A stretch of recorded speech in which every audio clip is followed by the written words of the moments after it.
Man, that music has it's really got the elevator vibes. What's going on, everybody? Happy Thursday night. I just told the nice gentleman backstage it's actually a nice break to not hear the tape gun for a few hours. But thank you to everybody. I'm sure notifications are going out, but once again, thank you to everybody for a massively successful May the 4th weekend. Oh, thank you so much, Magma, kicking off the night strong here with an anniversary super chat. I literally actually just shipped out your box this morning. 34 months as a channel member. Thank you so much, Mark. Truly appreciate that. Also want to highlight something super ironic in the chat. So Travis was kind enough to gift someone a Slapshot Pops channel membership, and the recipient was actually Jason, which I think is super ironic because Jason is always looking out for other people here in the community. So is Travis, but thank you so much, Travis, for being so generous. And, it's nice to see Jason receive something special for a change. There you go, Jason. It's got to feel good. You always make other people feel good. And now you get to sit back, relax, and enjoy being a channel member for a month. Michelle, it is so great to see you. Sam, Jetman, has been coming in for 31 months. Actually, no, we have plenty of tape guns. I don't need tape guns. Actually, we are almost out of tape. So we actually had to overnight a couple rolls of tape so I can finish up the packing tomorrow. What's up, Gator? He's been a member now for 18 months. Really appreciate you, Gator. A year and a half is no joke. But guys, we have some interesting stuff to talk about tonight. Some NFTs, some prices going up, people panicking over some layoffs. So I have some interesting opinions to share with you guys. And I'm sure Professor Josh and the Poppin' Duo have their opinions as well. So everybody, please welcome in Josh and Vince. What's up? What's up, everyone? Hi, everyone. Tommy Retro coming in. Dude, almost 3 full years as a channel member. That's crazy. Travis is a blessing. I agree. Well, I have kind of been off the YouTube scene for the last few days. How's everything going with you guys? I'll be not great, John. It has been. Oh my God, again? It's been a week. I talked to Josh a little bit. It's not been a good week, but what? Like you said, it's a good way to get away from the tape. It's a good way to get away from everything else right now. Jonathan, look at Jonathan. You know what? I appreciate that comment. You can see every bag under my eye, every missing hair follicle that I have. I missed a lot of great people in the chat. Jonathan's hanging out with us. Tech is here. Susan's in the building. Dave is here. Hello, Dave. Velvet's in the house. We got Jennifer, Jason, Travis, of course, Funko, Frank. If I missed you guys in the chat, I'll be Michelle. Hello, welcome to Pop Force 1. So I'm sorry, Vince, to hear that you're not having a great day, week. That's terrible. No, it's probably been over a week at this point. It's been long. It's been very long, but we're here. Are you optimistic for a rebound or things looking up in the near future? John, do we want to get more depressed? I mean, sometimes you got to be real with people. Like, life isn't sunshine and roses all the time. No, I'll be honest. This was a testing week. Let's put it that way. Do I anticipate anything rebounding quickly? Probably not. I'll be honest with you. But honestly, it's okay. You know what I'm saying? Like, for real, like seeing all the names go by, and I'm being like 100% honest right now. This is not like some kind of cheesy cliche thing. But like, we didn't do this last Thursday, which was fine. Honestly, you had this stuff going on. We left for Niagara Falls the next morning at like 8 a.m. the whole week and everything else. But seeing all the names here tonight, like, I miss everybody. I'll be honest. And I'm not even, like I said, I'm not saying that just to say it. I really actually appreciate everybody coming out every week, and makes me feel happy inside. You know what I'm saying? To see that people still care. See, John cares too. Yeah, I do care. I was giving my wife a heart. You should. She brought me a little cappuccino. Cappuccino. You know what? You see what I'm talking about? Good vibes all the way around. May the froth be with you all. May the froth, guys. No, I'm sorry to hear about that, Vince. We have some challenges on our own right now, so I can definitely echo the the feeling of being grateful for the community that we have. But I think it's important to, just take a minute. It's not depressing. It's real life. We got things going on, and not everything is perfect all the time. I think we both, a lot of times it's not. Yeah. And I think, the three of us, and I'm sure hopefully a lot of you guys in the chat, we all have things in life that we are blessed to have and grateful to have, but life is hard. It really has its challenges sometimes. And I think that being real is more effective, and it allows people to connect with you more than if you were to come on every week and be like, nope, everything is amazing. I love life. I have no issues. Everything about me is successful. That's not reality. I mean, maybe for some people it is, but for most people it's not. No, everything successful is definitely not something that I come on here and boast about, but it is real. You're 100% right. And I'm sure that, it's actually, when they get to see us, sometimes they get to see us at our best because we're having fun. You're opening up boxes, you're doing this, you're doing that, but you're right. The in-betweens are not easy. You know what I'm saying? And like everybody goes through that stuff. Like, and I think sometimes it is kind of refreshing to see somebody, not see somebody go through crap, you know what I'm saying? But it's real life, and it's not always rainbows and sunshine, and but there is always better days. And when you have good friends like you two gentlemen here that I have, and then like I said, seeing everybody's names pop up week after week, it's like, I don't know, it does something. You know what I'm saying? We're family. What about you, Josh? How's your life going? This week has been all right. Actually, it's been okay. So going through. You know what? Screw you, Josh. Okay. I know. I mean, we're all trying to sympathize and have a moment here. Come on. I mean, you had to have a good week, huh? Month. May is a crazy month for us because tomorrow's Shannon's birthday. Everyone, tomorrow's Shannon's birthday, so you guys can wish Shannon a happy birthday. Shannon, I'm gonna say happy early birthday, and I'm gonna text my wife right now to remind me to say it tomorrow too. So Shannon's birthday is tomorrow, and then of course, like Mother's Day is Sunday. Don't forget, everyone. Mother's Day is Sunday, and then my birthday is like on the 20th. So my birthday is coming up this month. It's always like a hectic month for us because it's like all this stuff plus like graduation stuff happens. Like we had a graduation party for a friend last week. Her daughter, graduated, and all this kind of stuff. So from college and all these kind of things going on. So. Yeah, we always have like a busy. May is a crazy month, like May and beginning of June. So I was kind of glad to like not have an auction, and I actually played Fortnite with the new Star Wars mode last night for like 2 hours, which was kind of like nice to have like those kind of times. You gotta decompress and enjoy and that kind of stuff a lot. So I think having that opportunity, I think everyone needs to do that. So. I know John was crazy busy last week, for many, many, many hours and stuff like that. But you have to learn to like also have that decompress. Like I was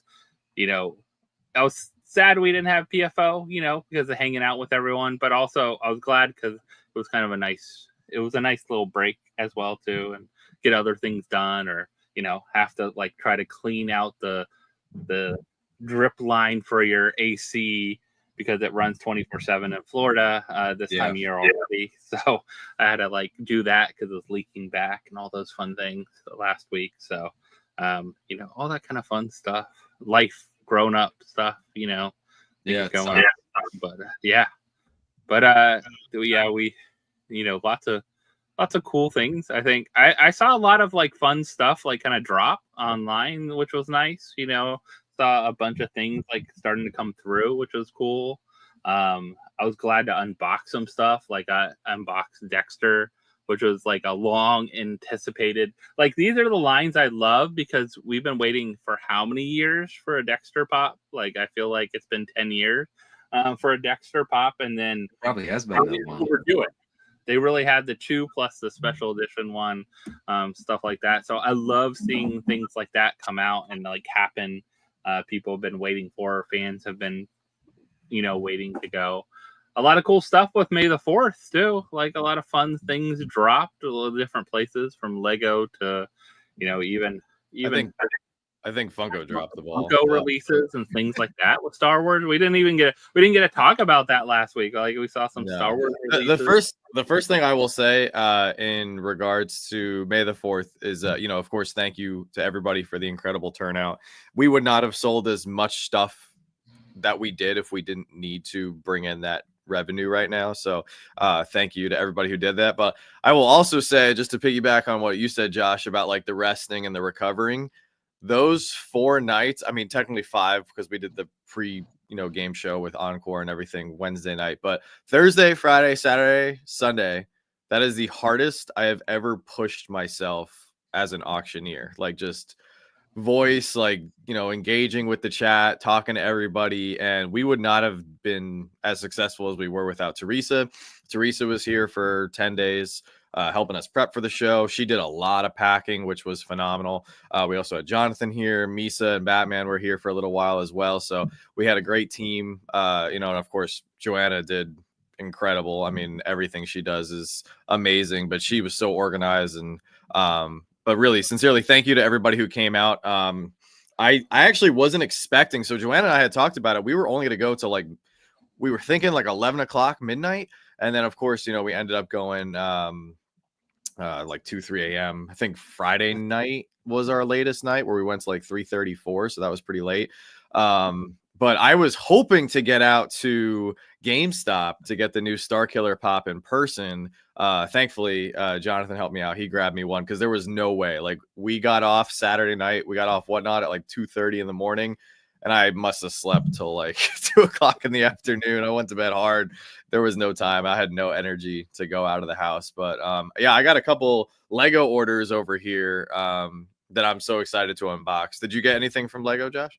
You know what? I skipped because I saw the gifts that you could get, and nothing I was super excited about getting as a gift. So I was I can wait. I've been really good this month. I really haven't. I kind of told myself this month I wasn't buying much at all. I haven't bought anything Funko related at all in May. Wow. I haven't. Well, it's only May 8th. We can't. I know. We can't celebrate too much yet. You've been very good this week. He's I've been good this week. It's been a great month. Oh, but I told myself even mystery boxes. I didn't pick up any buy anything or go out after anything else. The only thing I've done is do some NFT stuff, which I already had. I sold some stuff and got some stuff and those kind of things, which is always fun to do. And I know we'll talk about those tonight too, because we finally got some word on what's going on and happening with some NFTs coming up. But yeah, I think for May the 4th, I saw lots of stuff I probably wanted and nothing I needed. So I feel everything I could get later on. I'd really like Chopper, the Lego Chopper. I think I can wait on Chopper. I didn't feel everything else I needed, so I was I'll wait on stuff. So I think there's some fun things to definitely grab, and there was some great drops and some good deals and sales and stuff like that. But it's a good time to also what do you need in your collection? What do you want? So that kind of thing. I mean, I thought some of the deals were pretty good. I really liked the promo. If anybody else picked up any stuff for specifically from Lego or anything May the 4th Star Wars related, definitely drop it in the chats. But I thought the promos were pretty good. It didn't sell out this year, which was wild. Yeah, a lot of hype. Couple days sells out. Yeah, I felt like there was more hype this year for the Lego Star Wars May the 4th event compared to last year. And last year the promo sold out in I think just under 24 hours it sold out, and this year it didn't sell out. So, I mean, it just goes to show you, though, I think people are running out of space. Lego is insanely expensive, and it's going up again in price. So it's tough. You definitely have to be selective. I've actually decided to be a little bit more selective on some of the stuff that I'm going to be getting moving forward, just because I mean, companies like Funko and Lego, they're going to continue to put stuff out. We only have so much space. So, yeah, I think it's an across the board type of thing. It's definitely not just, it's not just Funko. It's not just Lego. It's just across the board for everybody. Oh, yeah. I mean, there's so much. I mean, even some of the stuff coming out Star Wars Celebration and then May the 4th, like there was some really cool like fig pen stuff that they were doing different this time, like some mystery stuff that like pretty much a lot of the stuff sold out. Like a lot of the especially because they're doing more limited and they're doing some like mystery like chase style kind of things. Like there's a regular common, a rare, ultra rare type of thing. This is for fig pen. Big Pen, yeah, and they're doing it with Star Wars Celebration stuff. There were some cool like scenes and things like that that looked really neat. But I was like, where's another place to keep them sometimes, and where to put them, and all those kind of things. But yeah, that was May the 4th. It's always fun to see what comes out. I like that lots of companies got involved in it this year. I know some Bucks a Pop did some stuff and did some, the Mystery Grail like box, and they did, you got plenty of the other people that kind of had different sales and stuff going on. Funko Shop doing the buy 2 get 1 free, even though it was bad. That was like the Star Wars Celebration stuff was there. Their sale was good. The sale was good. I know you were upset about. I saw you posting about like, oh, it was kind of messed up that they put the Star Wars Celebration stuff buy 2 get 1 a week free after. Yeah. I mean, they're gonna do what they're gonna do. I feel like Funko they dropped the ball, man. Like, can they not figure out how to like? I understand May the 4th was on a Sunday this year, but like they can't schedule a drop or even drop something on Monday for like Revenge of the 5th or call it like companies call anything they drop in the beginning of May that's Star Wars related, they just label it under like the May the 4th umbrella. And I just feel like Funko is leaving money on the table. Like, make a cool gift with purchase that's a Star Wars figure we've never gotten. Or like, hey, you spend $150 on Star Wars, we're going to give you an exclusive, make a cool little Freddy Vader t-shirt or something. Like, I just feel like there's so much opportunity for revenue, and I feel like Star Wars collectors, like, we know about it, like, we're ready, we already have it built into our budgets. Like, drop something cool, come on. Yeah, it's weird that they don't I mean, you think it's an easy opportunity to make some extra money. It is weird that, because it seems like we say this every year too, it's not like they just dropped the ball this year. It's weird. I think anybody that has Star Wars merchandise, you would be pushing, especially at this point. It's kind of like Black Friday. You know what I mean? Like, it's people like acknowledge it at this point. And it's a holiday where you literally like don't even need to market it because there's so much marketing for it. That's what I'm saying. Like, everybody knows about it now. Yeah, it's Black Friday is a great comparison. Exactly. Well, before we get into too much stuff, I wanted to just jump in front of this because I've been seeing some people. There's like 3 big things I want to talk about tonight, and I don't want to like get trapped too far into a rabbit hole with each one. So I think we'll hit the point. We each give our thoughts, and obviously take questions and comments from the chats, and then keep rolling because I really think there's 3 important topics that we need to talk about tonight. The first one being the Funko price increase. I've been seeing a lot of people being a little frantic over that. So I kind of want to offer my opinions there first off. And then I think we should address really quickly so we can kind of put a nice bow on the whole like Funky Bop situation, because I've seen that post that's been going around and stuff. And I think we just need to like, let that ship sail and let's move on or whatever. And the other thing that I do want to talk about, because I think it's an issue within an issue, is the Funko layoff situation. So I want to address that as well, because I've been seeing that get talked about quite a bit in our group chats over the first few days. So first thing, and I don't want to talk about tariffs. Professor Josh brought up a great point right before we started the show.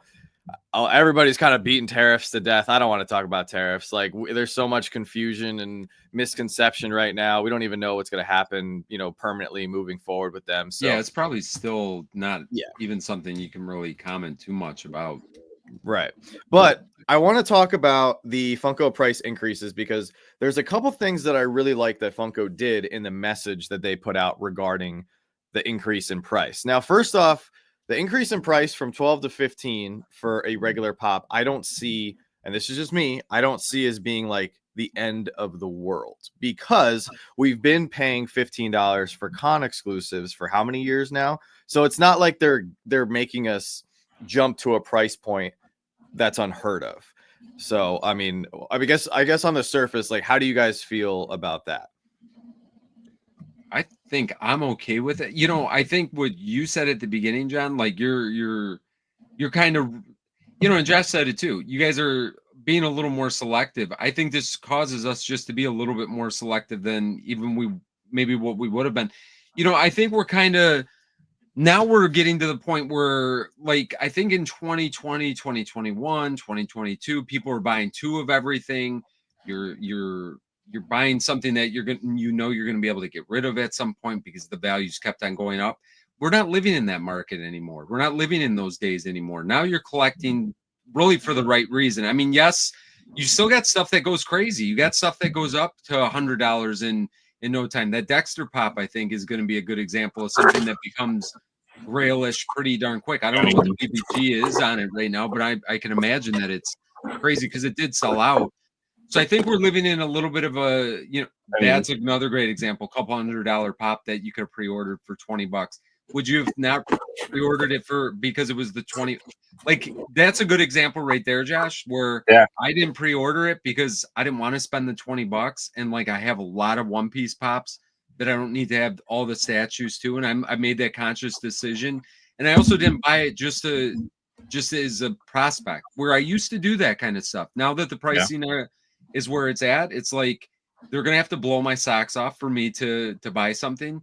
And I've still picked up stuff, but is it a lot less? It's a lot less, or I'm picking up old stuff at this point.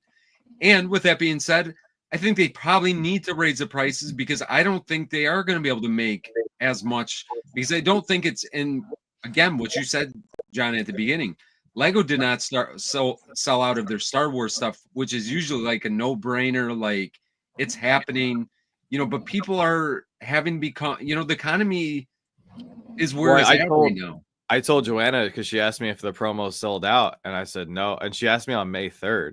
I said no, it hasn't sold out yet. And she goes, "Oh my God, can you remember a year when it's lasted this long?" I said, "Maybe 2019." I was like, "It's been a few years. Like, it always sells out." And on top of that, on I think it was May 3rd. It wasn't the next day, but Lego also went in and they slashed a bunch of prices.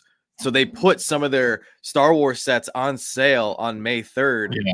Probably, I think. Now, some people were saying the sales were already scheduled, but the leaks did not report any of those sales leading up to May 1st. And we usually know everything that's going to be put on sale before the drop on May 1st. So when I saw that other sets, and some of the sets they put on sale were sets that came out this year in January and March, like the ARC 170 was on sale, January 1st release. The AT-AT driver helmet was on sale. That was a March 1st release. So I think they were looking at their numbers and they were like, whoa, we're not moving enough stuff. We have to give more incentives to get people to pull the trigger right now. I mean, it was a perfect storm between sales, gift with purchases, Rakuten, double, quadruple VIP points. I mean, they literally couldn't have given any more to the customer base, and it still didn't sell out. So I was pretty shocked. But yeah, I mean, Funko, I mean, them raising their stuff to 15, it's not surprising in this economic. I mean, we've known that for a while now, though, too. That's the funny thing. Like, they put this out, which, you know, kind of explains why they're raising it. I'm hoping they're not planning on raising it again in like a month from now. You know, like, we got to make this is the other price adjustment because we've already seen these for a while. Like, go on Entertainment Earth and look at the pricing of upcoming like pre-orders and things like that. Pre-orders exclusives are what, like $16.99 or $17.99. Like, they're already there, and $14.99 for the commons. So we've already heard about that for a while.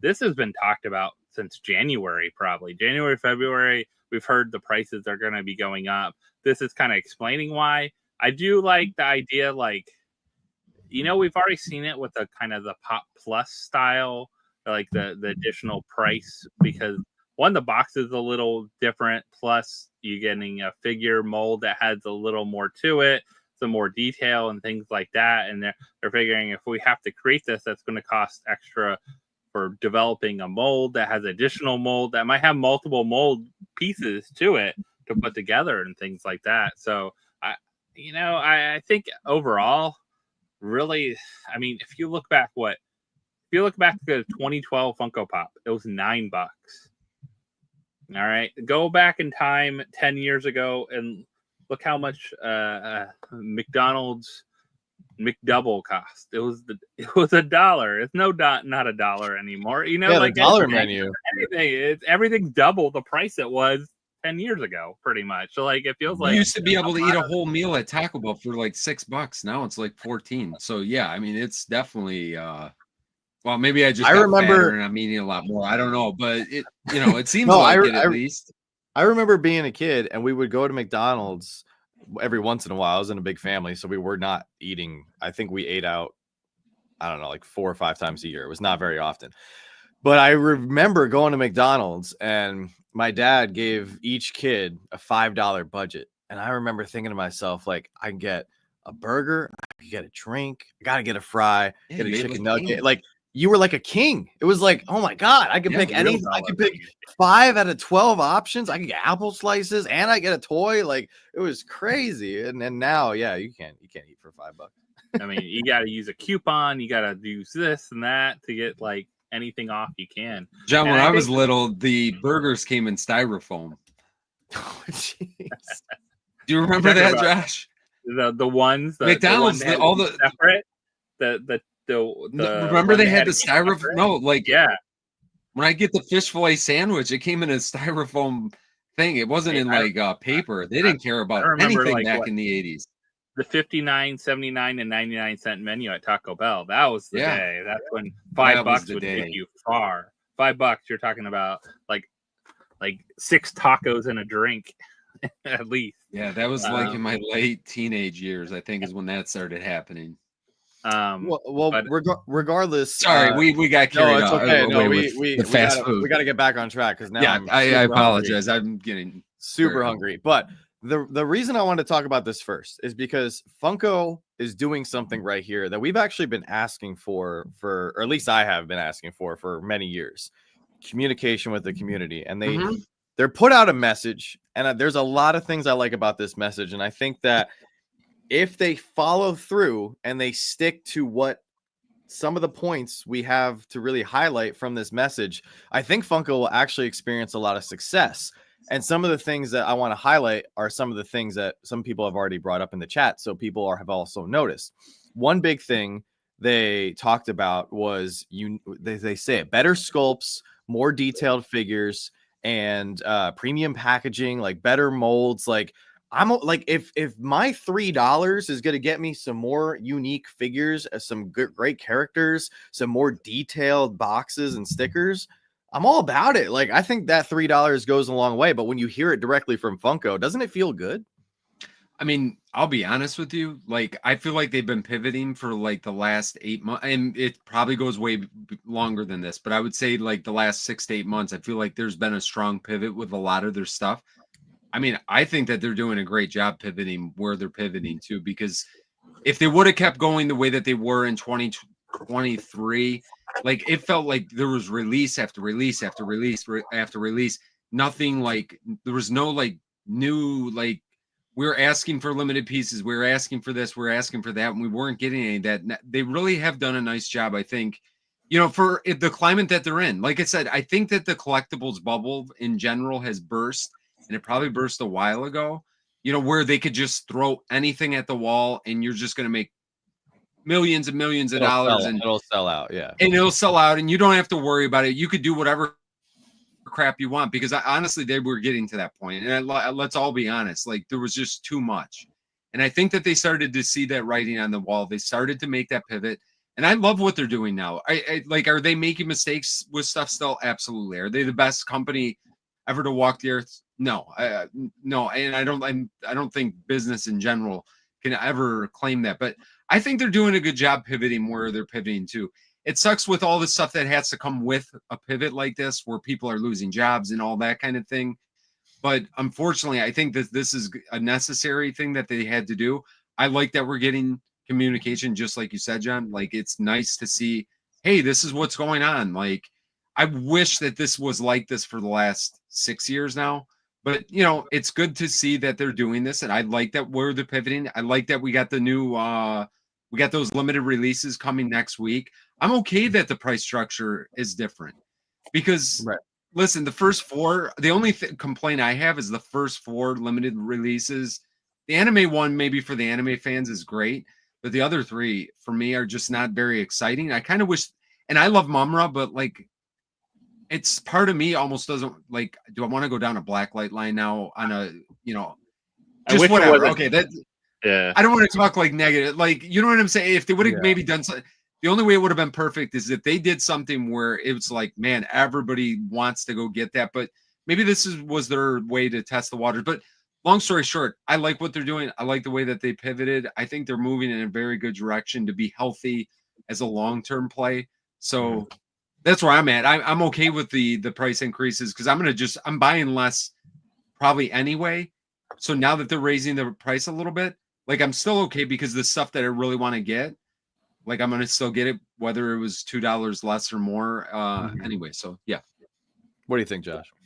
I think also like this is a great example, right? This was $20. This is a Pop Plus. It has the like kind of the holographic kind of outline and stuff like that in it, right? So you have that kind of pieces of it. You have Oh crap! I didn't even see that. I'm sticker. glad you said that, Josh. Yeah, so it has the That's super shininess cool. I to didn't it even and realize everything. that. One of the things I like about that, though, it makes it another difficult thing to counterfeit. Yeah, Make yeah. fakes of.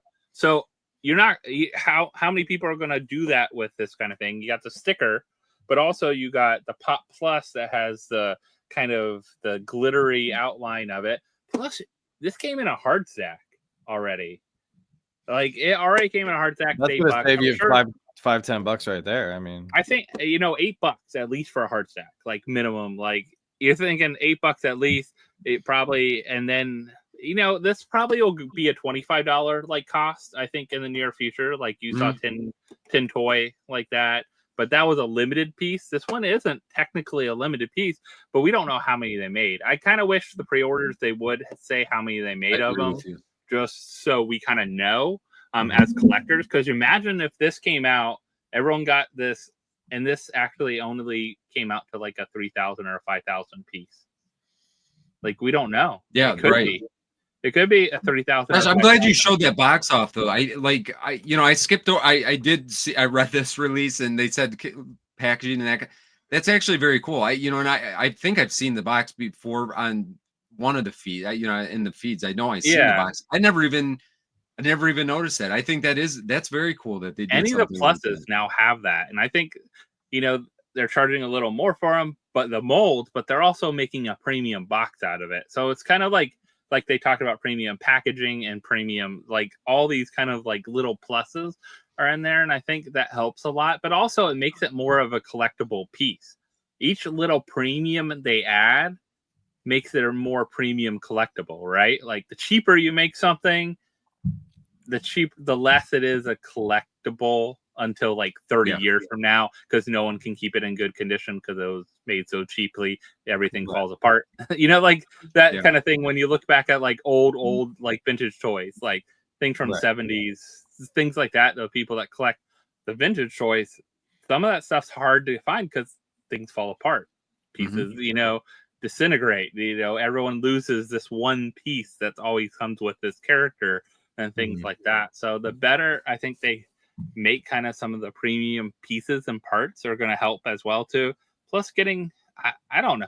I really like, I talked about in my video a little bit about the pre-order thing. And I think I don't actually mind. I think I like the pre-order stuff a little bit because it gives a sense of if you didn't order it, then you missed out.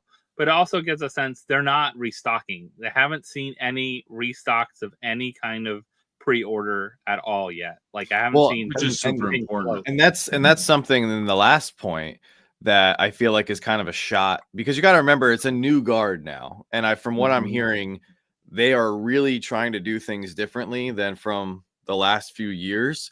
And one of the points they specifically make in this blurb is that limited edition collectibles that are actually limited. I think that's a shot and a little jab at some of the items over the last few years that have restocked and, driven down the value. I mean, how many times did we see the original Marvel Blacklight Pops restock? And that just pissed off everybody time after time again.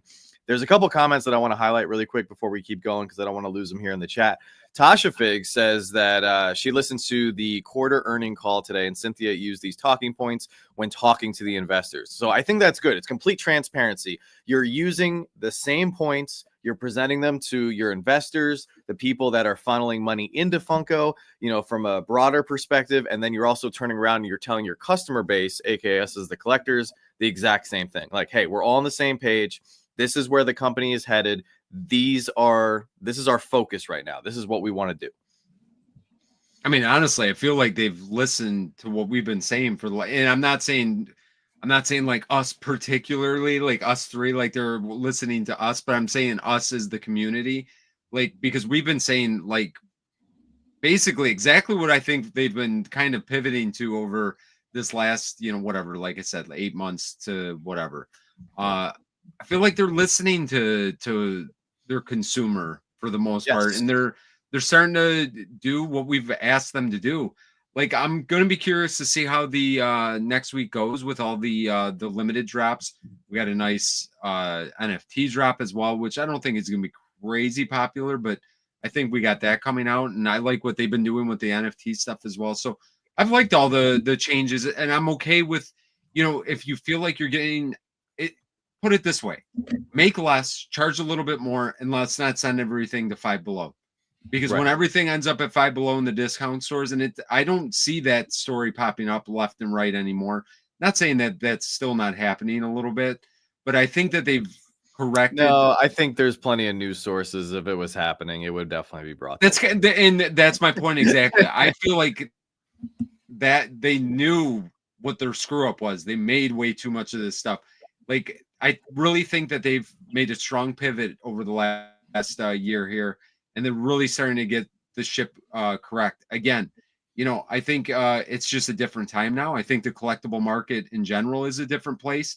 And I think that they've made the pivot, and it's strong enough in advance that, they're just making the right choices at this point. I want to say that they've done a good job over this last, 6 to 8 months, whatever. Yeah, fourth phase kind of hits it right on the head. Maybe they didn't have a choice but to listen to their consumer. And, you know what? Good point. I think they had to, because, I do too. If you want to keep growing and you want to keep moving in the right direction, what is going to get you there? Money. Where's that money going to come from? Your customer base. And if your customer base is not happy, then you got to do something different to change up your strategy. And I still think, and I know some people have messaged me and they said that I'm completely wrong, and these two other companies over here are not making an impact whatsoever into Funko. I really think that because Thrilljoy and Rocky Moto have come onto the scene, and they are so community friendly, they are so customer and collector friendly and focusing on what people want, I think that is also having an impact on Funko from a community aspect. And that's why I think we're seeing messages like this, and I hope we continue to see messages like this. So here, really quick, I brought up the now new limited edition page on Funko's website here. So here are the 4 upcoming drops. The Genya, tomorrow, right? Correct? It's coming tomorrow. Yeah. So tomorrow, 1,200 pieces. It'll be interesting. Well, I was thinking it was starting next week. Yeah, you're right. Tomorrow, right? It drops tomorrow, where you can use your digital fan rewards to have 3 days, I believe, to claim it. And then it will officially drop to everyone else on Monday, from what I've seen. So that's what it kind of has been stated around it. The early drop, early access. I'm curious how that's going to work. I'm curious if it'll limit to 1 as well too, because drops in the past, there hasn't been, like, that's recently question. The drops haven't had much of a limit to what you could order, that's a pre-order. So like up to like the 10 or something like that, right? Something crazy, I feel like. But I'll be curious if they limit to 1, like, per person per fan rewards. Like, once you claim it, you can't go back and claim another one if you wanted to get 2 or something like that. It'll be interesting to see how the fan rewards piece works, and will it sell out in fan rewards before it even gets to a public drop? Like, that's what I'm very curious if that happens as well. Yeah. If they're only letting you buy 1, yeah, I don't know. Well, this was 1,200. 1,200. So not that many, But really. this is 1,200 not that many. 1,200 is nothing in today's. No. I mean, you think about how many collectors there are. I mean, there's 120 people watching our stream right now. That's 10%. Like, and we're just one stream in one little pocket of the community. I think that these are going to be fun, and I think that this will come. I think that this is going to be fun when they introduce a chase. Oh yeah, You know what I'm saying? Like they Yeah. could start taking this to the next level of like, and they should. and that's going to cause hype. I think this was such a great idea, and you know, again, I feel like we've been saying it a long time that we needed these limited piece drops, but this is going to be what is, you know, again, these were probably not the 4 greatest things to start with, but I think it's a good way to test the waters and then see how things are going to play out. Are you going to be able to only buy 1? Are you going to be able to buy 2? Like Josh said, do you have to use your points twice? You know, 1 per whatever, because now you're still starting to rack up points, and you know you're going to start eating up your points pretty quick. So you know, it'd be really interesting if they let you buy more than 1, and you bought enough to get enough points to cover buying Another them. one. Yeah. Like, Yeah, you're going to get points point. off of buying them. I'm guessing. I wonder if they'll let you buy other things too at the same time, so you can get free shipping. If it is only 1, it's $40. Can you buy add 2 other pops and get free shipping? Josh, you have such good questions. You know, I those didn't think of any of that. Isn't Josh smart, guys? I think 1 makes Seriously, sense. I don't I even hope think of that stuff. they stick with it, and I hope it doesn't let you then go back and buy another one if you added more points or something like that. I think it makes it a little more fair for everything. I hope it also does that once it's done with early access. I hope they don't let people go in there and buy, you know, if there's only 300 left, hopefully they don't let people go in and buy 10, you know, after early access is done. I think that would be insane if they did that. I think keeping 1 for the first 24 hours or something like that. That's what they used to do. Remember back in the day, 1 or 2? PopStop says it's just 1 for early access. Good, and which I think 100% should be the way they do that. Yeah, because it prevents what's to keep me, if they didn't limit it from 1, what's to keep me from just going in and buying enough regular stuff, and then I just keep getting my points and I just keep redeeming 1, you know? So, and then I'm just going to try to take these and then bring them to the aftermarket too. I think Funko is also very cognizant now of the secondary market and how liquid, hot items can be. So I think limiting them is fine. It really proves that, you're either going after this because you're going to flip 1, or you're going after it because you're going to keep it for your collection. So Brandon says, I think we should be adding in the fan rewards points as part of the cost for these. So 1,200 points is what, $120? I don't remember the point conversion off the top of my head. I mean, it's right, like the number of points you get, but it's free point. But that's $120 spent on product that you already got. And when you buy this, you get already 400 points. Like just by buying it, you get 400 points. So buying 1 of these, you already get 400 points through your next thing. So I think. So if you think about it, every third one of or every 4th pop that's 1,200 points is technically free because you just racked up 400 points. The early entry would be for the early entry ones. I think you could have multiple fan rewards if you played it right. Like if enough, you could create, or even your household, you create one under multiple people or something like that. But you also have to purchase then things with that account, on multiple accounts.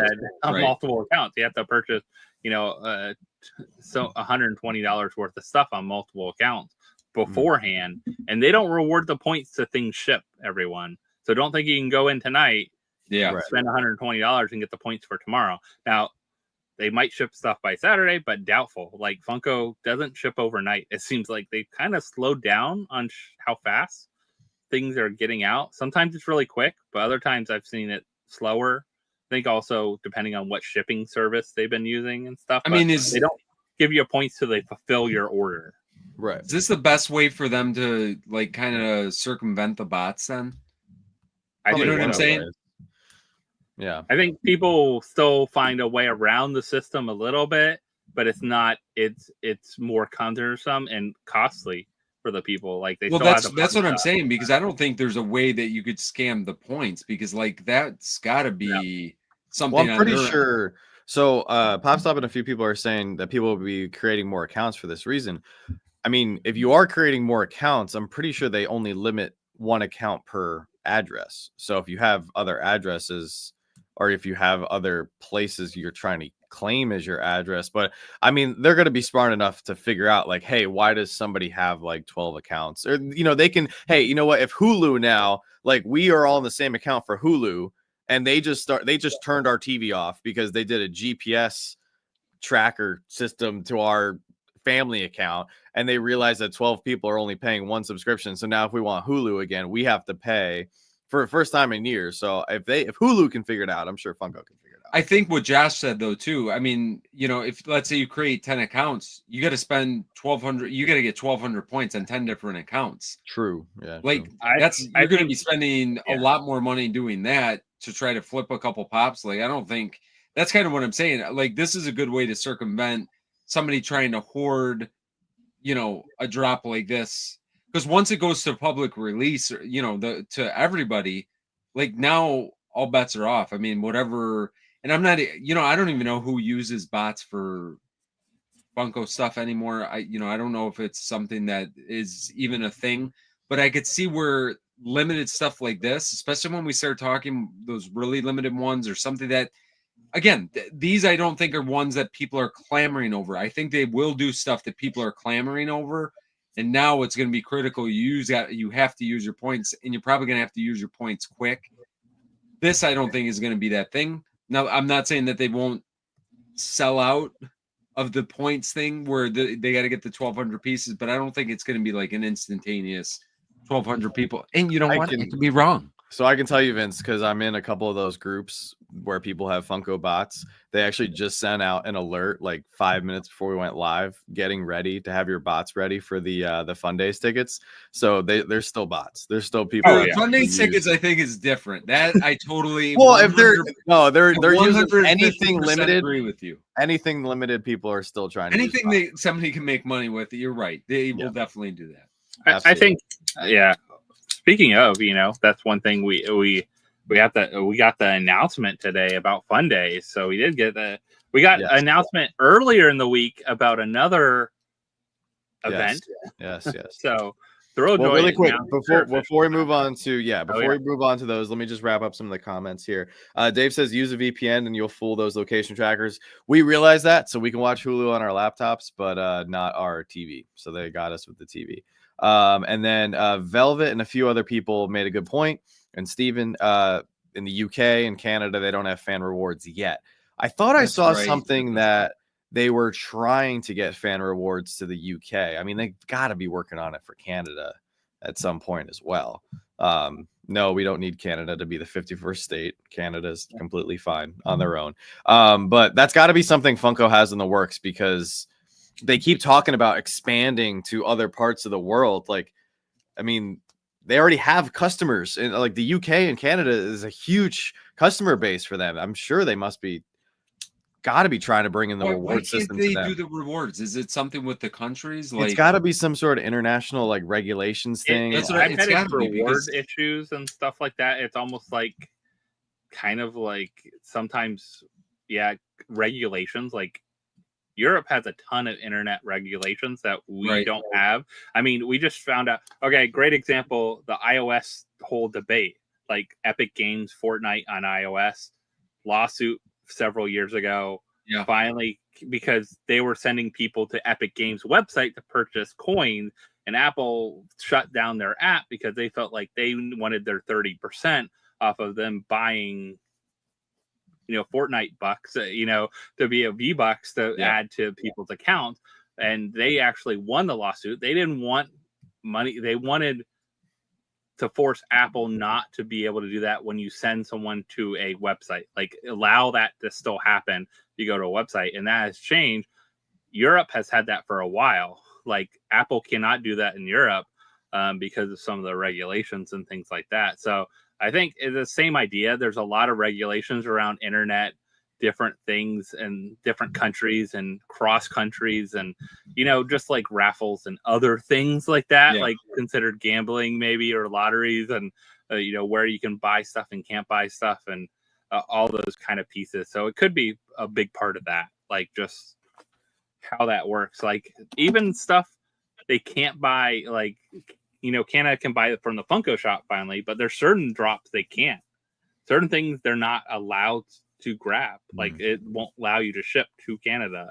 Like not everything is open and available. So it's kind of, I'm sure it's a lot of regulation kind of stuff, like internet regulation stuff. It has to be. I mean, just how long did it take Funko to figure out how to ship to Canada? I'm sure it wasn't up to Funko necessarily. It was up to, you know, Canada for them just figuring out access to their delivery service and, you know, just coming up with an agreement with the contract for their postal service. And different countries have different rights to different products. Like who owns the right to the product in that country to sell that product or licensee too. So that's a whole license thing is a whole big thing too. Like your license might be for you to sell it in the United States only, and then you buy another license to sell it in UK or Europe or whatever country, you know, like this one's for, you know, you can sell in Japan for this or Australia or something like that. So every different country, it would have different licensees and who has the rights to stuff and that.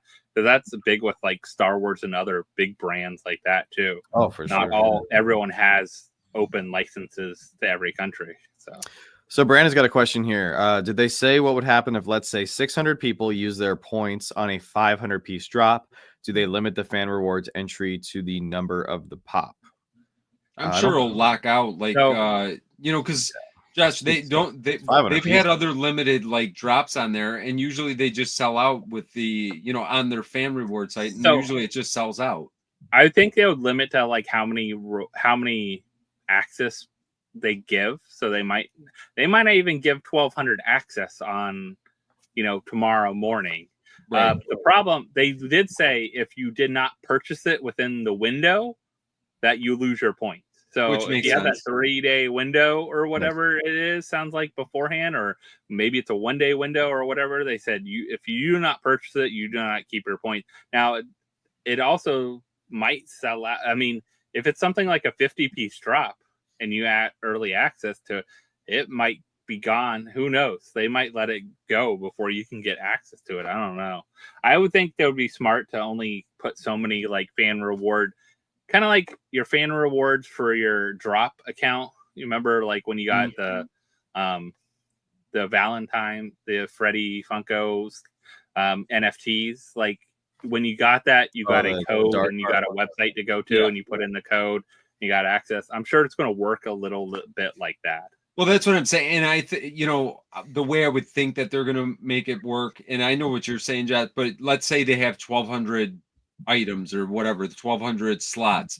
Once those 1,200 slots are used up, they're just not going to accept anymore. Now, if you don't complete that in that 3-day window, let's say 100 people forgot, you know, that out of those 1,200, 100 people forgot to complete it in those 3 days. Now those 100 pieces go up for, I would just assume that's the way it's going to go. They're not going to, there's no way. I mean, they're not stupid. They're not going to have people spend their points and then not have the ability to buy it. And I'm pretty sure in their wording, it said that you were guaranteed an opportunity to buy it if you use your points. I'm pretty sure it said something like that in there. So I would assume it's a 1,200 piece pop. There's 1,200 slots. Once those 1,200 early entry slots are gone, then the only way that they make it to the public, you know, sale or whatever we want to call it, is if people didn't complete it in that 3-day window, is what I would say. Yeah, I think what they're having too is, like you said, they're not going to have 1,200 on that site though. I don't think there's going to be exactly 1,200. They never have the full It'd be amount. smart to do it at 1,100 just in case. Because they're going to have lost ones, shipping issues and stuff like that. And if people use their points and don't get their $40 pop, and they're going to keep having mad customers if they can't.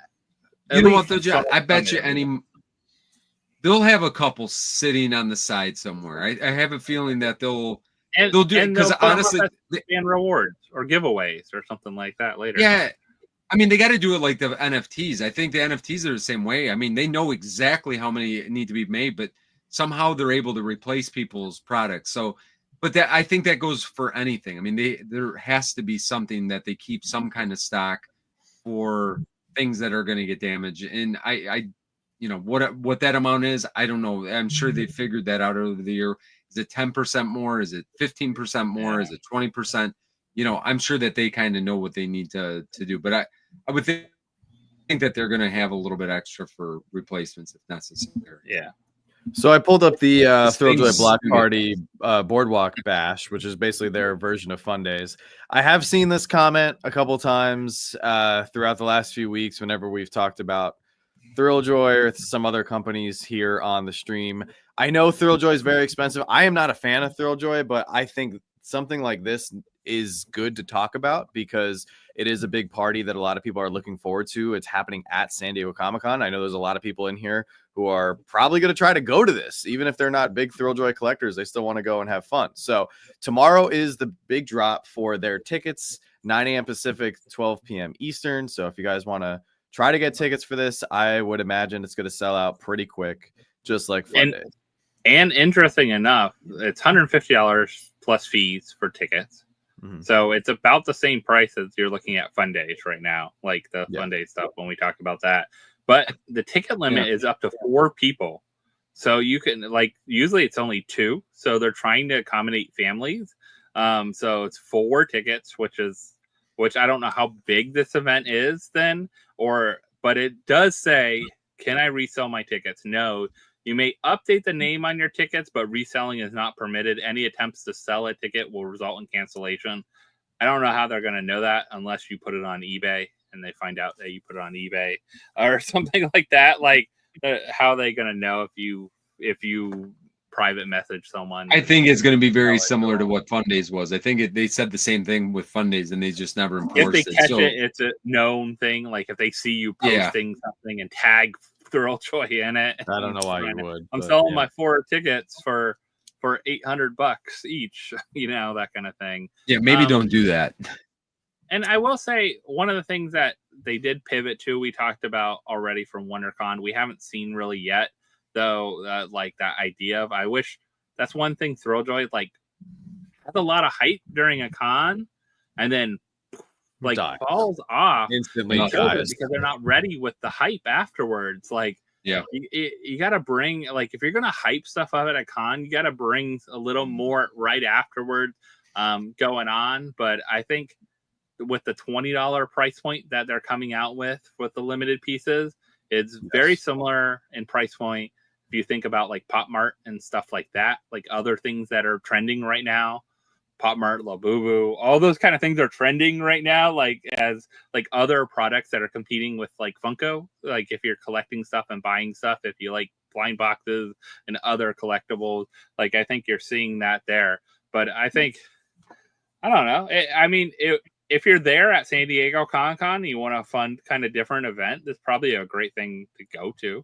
I'm sure it's going to be a fun event. I'm sure they're going to have lots of great giveaways. I'm sure they're going to have some cool like gift swag that's special to it. They'll make it really cool and special. I don't doubt that. I think if you have that opportunity to go, it'd probably be a blast. Oh yeah, it's good. Whoever gets to go, it's going to be a great time. And I think Thrilljoy is going to be very competitive with their newer, smaller items at a better price point, like you said, Josh. So I think there'll be a lot of people in here who, in the next year or so, they might pick up another or a couple Thrilljoy products. I think that's something that's good, and I think we should encourage that. Like, for a while for the most part, I'm still only Funko and Lego, but I'm not opposed to picking up other things here and there if I like it. And I think you should expand your collection palette a little bit, because sometimes, a company might not make the thing that you want to make, or they come out with something that you're like, I don't like that. Let me go see what my other favorite company is doing. Yeah. I mean, a great example would be like if Vince, you were a Motu only collector, right? And that's all you collected. Like, yeah, I need to get the Skeletor, the 3 picks. I need to get the other thing probably. And if it was only that, like, you would go after. Yeah. Like, if you were a collector of that, you would go like, oh, they made Pop Mart Motu. I want that. They made Barely Motu. I want that. And you already get some of that.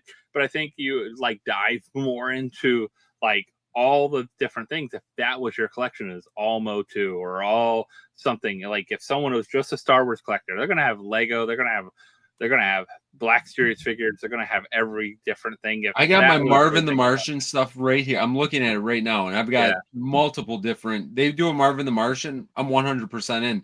Like, and I think it is, you know, they are a little bit of a higher price point, but I love their style. I like the small, you know, the other ones are just too big. The picks were just way too big. I do have, I mean, I'm looking at one right now. The other one's still in the closet because I couldn't even find the spot for it. But like with the smaller things, I'm all in. Like all in with a couple different characters that I want. It's definitely, yeah, it's not going to be the same as maybe the Funko stuff, but that's okay. I don't think everything has to be like in it, you know. I think what you said, like you can dabble in it, and I think that that's fine.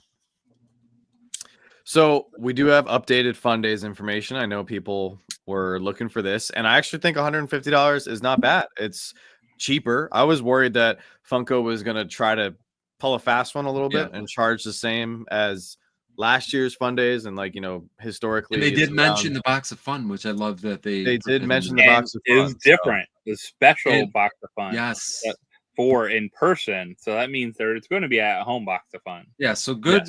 Yeah. That's amazing to hear. Like again, like you hear rumors, and then people say this and people say that, but I'm glad that again they've made some good pivots. They're going to keep with the Fun Days thing, and yes, it's going to be their own version, which is, you know, it's fine. Mike is not there anymore, and I think it should be a different version, which is again fine. I like that they're doing the box for the people that are going, and then we're going to get a box at home.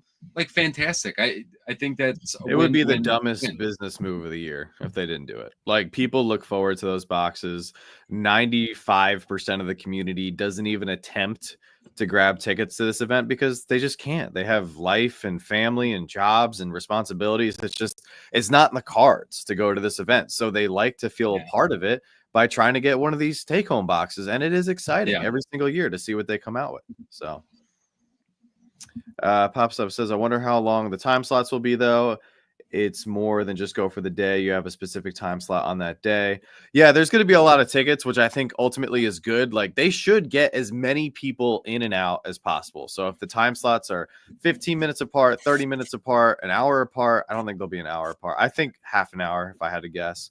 But they should take advantage and let people experience this event, because the more people you get in there, the more people that are going to like continue to be loyal to Funko and love Funko and everything. So sorry to cut you off, Josh.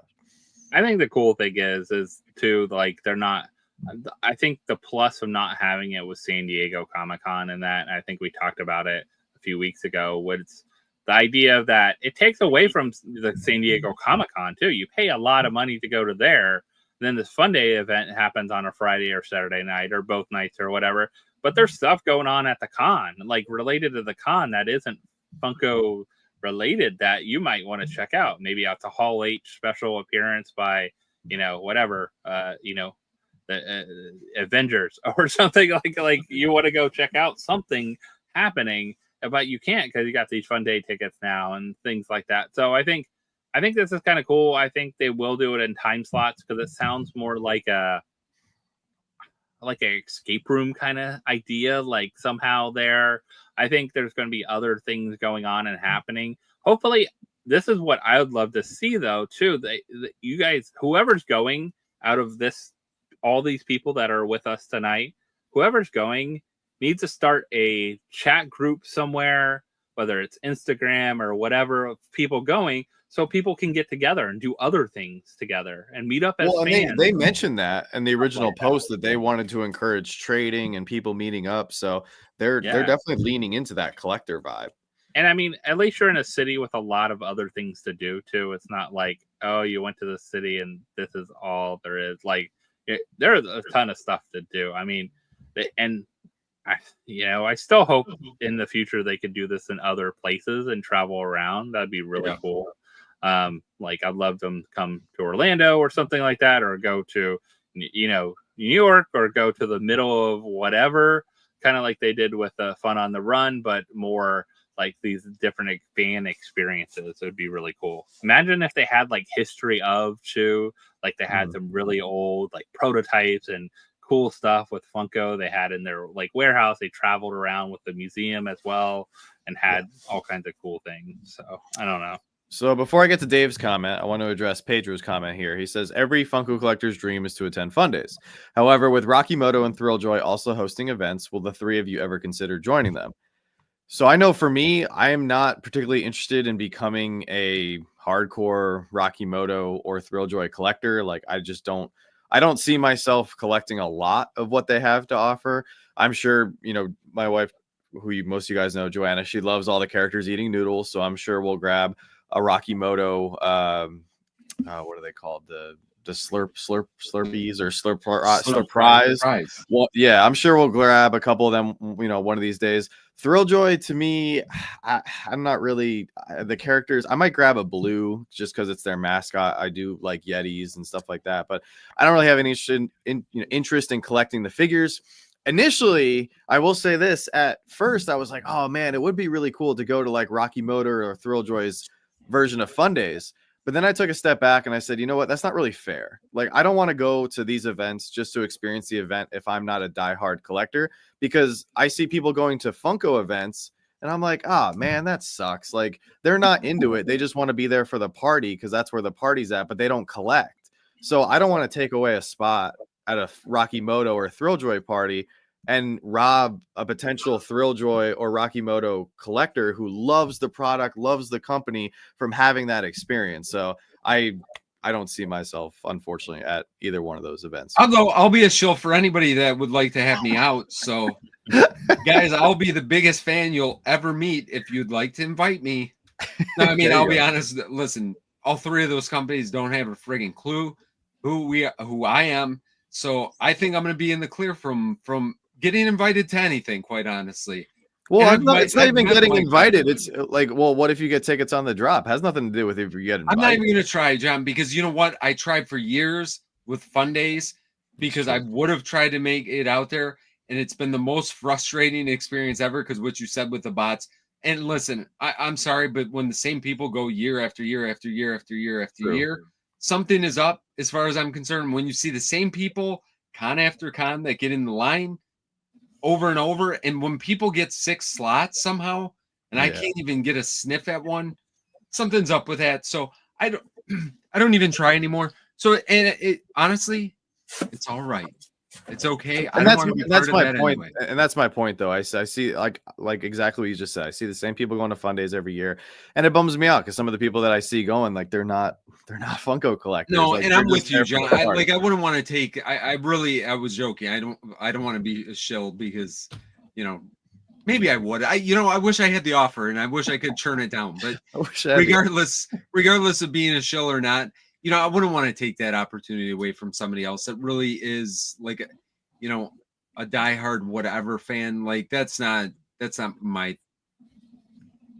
that wouldn't be my bag. I'd love to go to Hollywood at some point. What's your take on all three, Josh? Because I feel like out of the three of us, you're the most diverse collector. You collect a lot of different designer toys and stuff. I think all three of them are going to be fun and like very unique and a really cool experience. I don't know if I would want to pay for all three of them. First off, like Funko would be definitely the one that I would choose first out of I would too. Yep. If I had the opportunity to go but also it's a lot of money to wherever you're going. Like first off, San Diego stuff. If you're going out to there and don't have San Diego Con tickets and don't have like housing set up or a friend that lives out there, you can crash on their couch or something like that. It's going to be expensive as you can. Like, I don't know if it'd be worth it. Like even with whatever you get out of the boxes, there's gonna be some really cool stuff and opportunities. But I think it's always like, I like watching it from the outside. It's fun, if nothing else. Like if I can't experience it, I think if nothing else for all these collectors that do experience it, but also it drives like the hunt and want for some things. Like if you see one thing, you're like, imagine if like Rocky Moto did, they haven't launched their Godzilla stuff yet. And they did a special Godzilla thing at the con that was limited to that, like electric glow Godzilla think that would be really cool to like have, and it was limited to only the people that are there. Like that would be something like I might hunt and want, like, or if Thrill Joy had a character that I really wanted, would I go after it and kind of thing like that. But to be able to go and experience it, I mean, I love events like that. I like the opportunity to experience things like that and those kind of things, but it's a lot of money.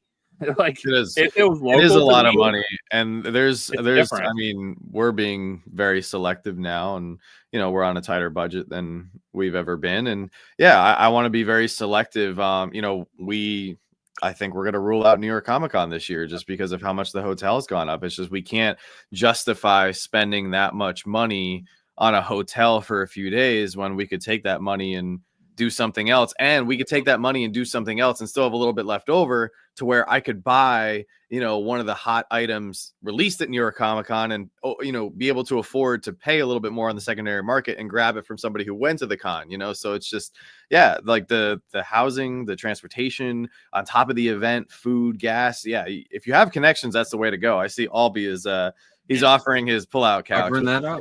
And I don't know. I think we've all been offered this in the past, and I know the people that go and do this. So we're familiar. We're friends with a lot of people that sell in the community, and things like that. And good for them. Like they do some things, and it's sometimes crazy work, and it could be you don't make that.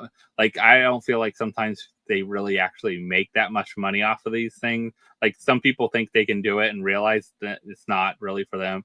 But I don't want to be also like in the before. I think we were talking about Fright Night a couple years ago. Remember, we were all at New York Comic Con. We were all going to go together if we could get it arranged. And, I had someone offered me to go, but they pretty much wanted me to be their like pack mule, like just grab all the stuff and give it to them so they could sell it and make money off of it. And I'm like, that's not like, I'm not going to go for that. Like, well, I was there. I'm glad I went, but at the same time, you guys kind of dodged a bullet. You didn't miss much. Oh no, but I mean, I've been offered that other things too. Like people have done that before. Like it's no, I've seen people put out messages. Anyone looking to go, they're pretty much looking for people to work for them to stand in line to grab.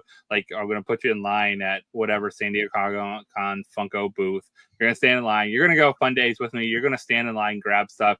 You can have fun at the thing, but I would never do that. You got to give me everything. Yeah, I would never do that. I mean, if you're just going for a trip and it's like borderline live life and have fun, I guess if they're paying for your trip and everything, sure.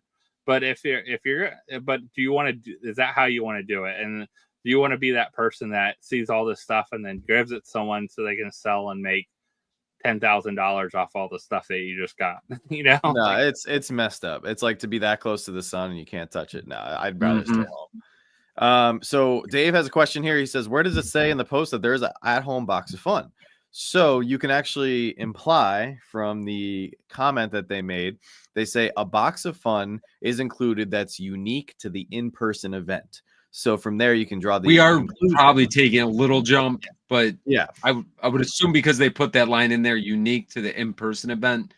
Now, that's why we're drawing the line. Well, they're also probably saying that because they want people to buy tickets, because if the box of fun is the same in person as to the hypothetical take-home box of fun, that's another, like, why would people go? Why would people justify all that money to go there? I mean, Funko HQ is fun and everything, or Funko Hollywood is fun and everything. And yeah, like seeing people in person is a great time, but you also have to give a physical collectible incentive so that people do have the opportunity to be like, hey, I can go take this stuff, sell it to offset the cost of my trip, or I can bring it home to my collection. And yes, I have something unique and special that not everybody has because I went into that event. I also feel like Funko likes money, so I'm pretty sure they're gonna do a take-home box, because if I remember correctly, like for when we got the 3 pops, I think they charged more than $45 for those boxes.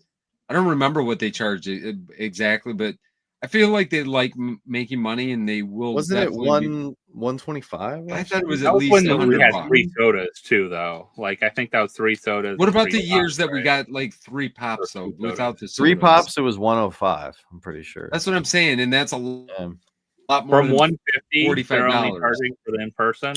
That's if that's the case, that's crazy to think. Like the in person's only 150, and you're going to pay 105 for it at home box. Like, but it could be if everything's limited in their new pricing structure.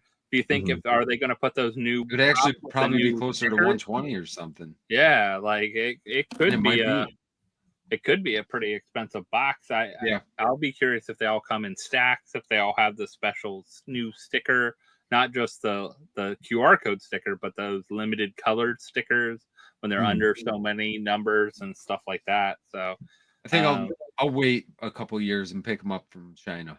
How much do we think in Indiana Jones, Freddy? We're not there yet. Hold that soon? We're not there yet. We're not there yet.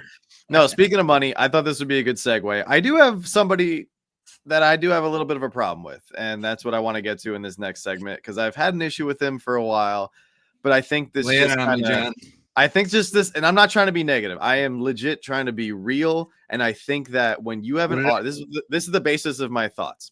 When you have an audience, I think you owe it to your audience to be authentic, to be straight, and especially as your audience grows and you get bigger, I think the more you go on speculation and rumors, you're doing your people a disservice. And when I saw this post, which has been taken down by several people, so I think it upset a lot of different news outlets. However, thank you to Chris over the Pop Analyst. He shared this out, which I appreciated because now we have it physically on screen for us to see tonight. Diss Trackers posted this, and I don't know Diss Trackers. I've never spoken to Diss Trackers outside of him, liking our stuff or, a couple comments here and there. I've never had a conversation with him directly, but he posted, got word that Funko has started laying off more workers this week. And I have issue with this because this is not an article. This is not something that I feel needs to be put out in this format. This is just, hey, I heard this, like speculation or a rumor. And the other part of it, maybe maybe Funko has officially said, we're laying off 100 people. They could be laying off 2 people, and that could fit this description. It's just the flip side of it.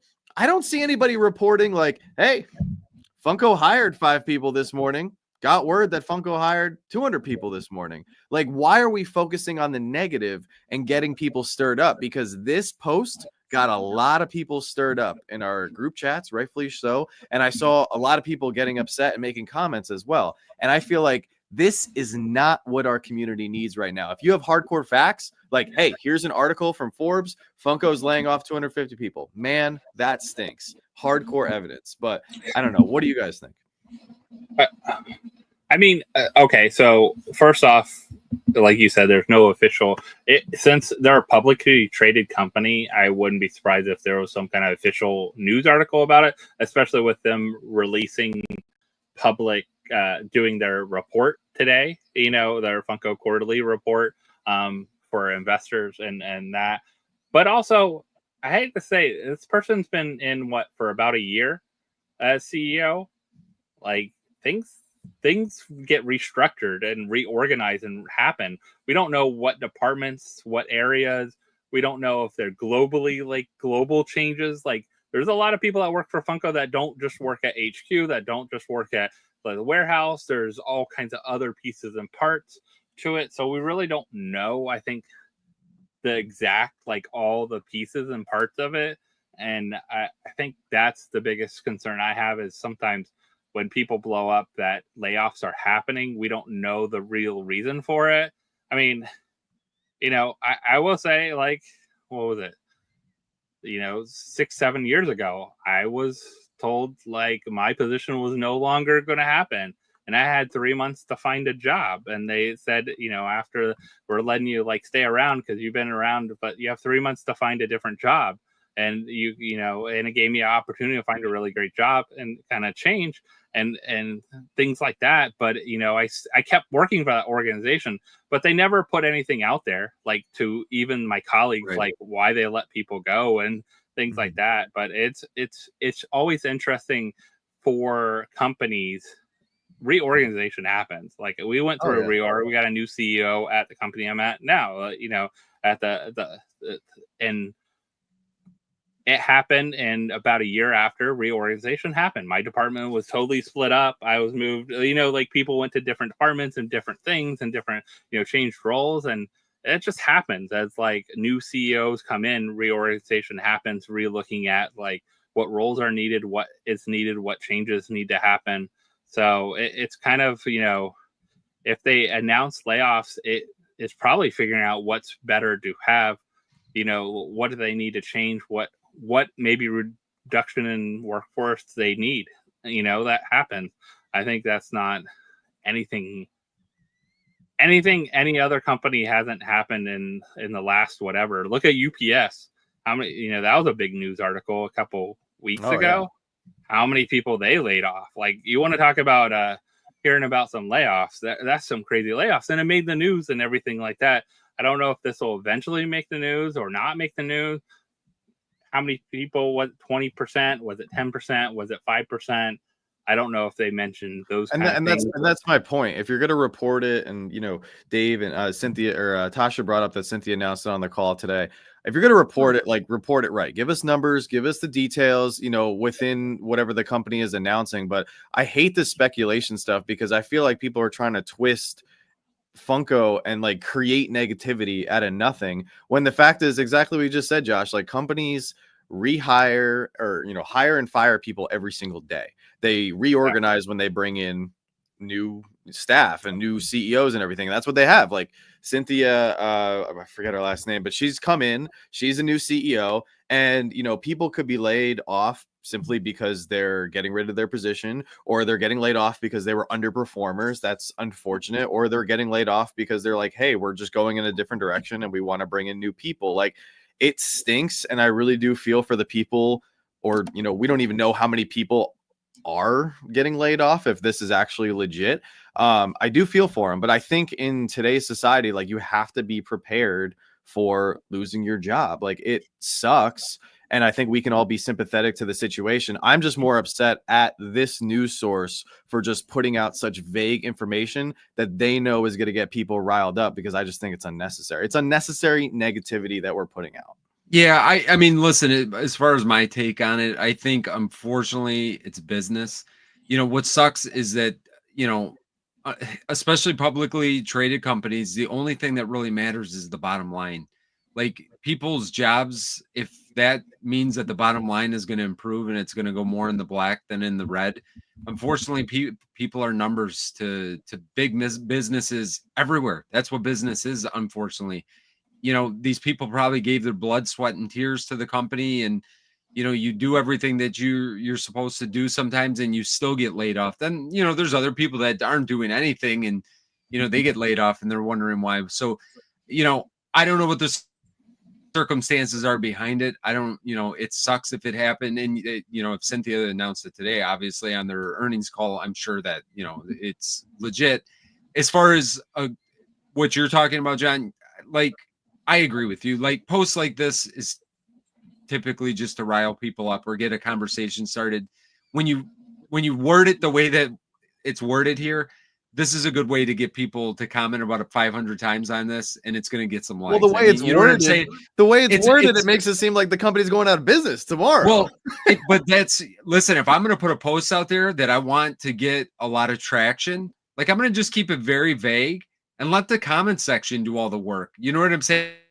And that's exactly what this is. I mean, I see you kind of see what this is, and it's just, in general, like, I don't like posts like this, but I understand why. That's why I unfollowed him, because I don't want vague, speculative negativity just in my feed.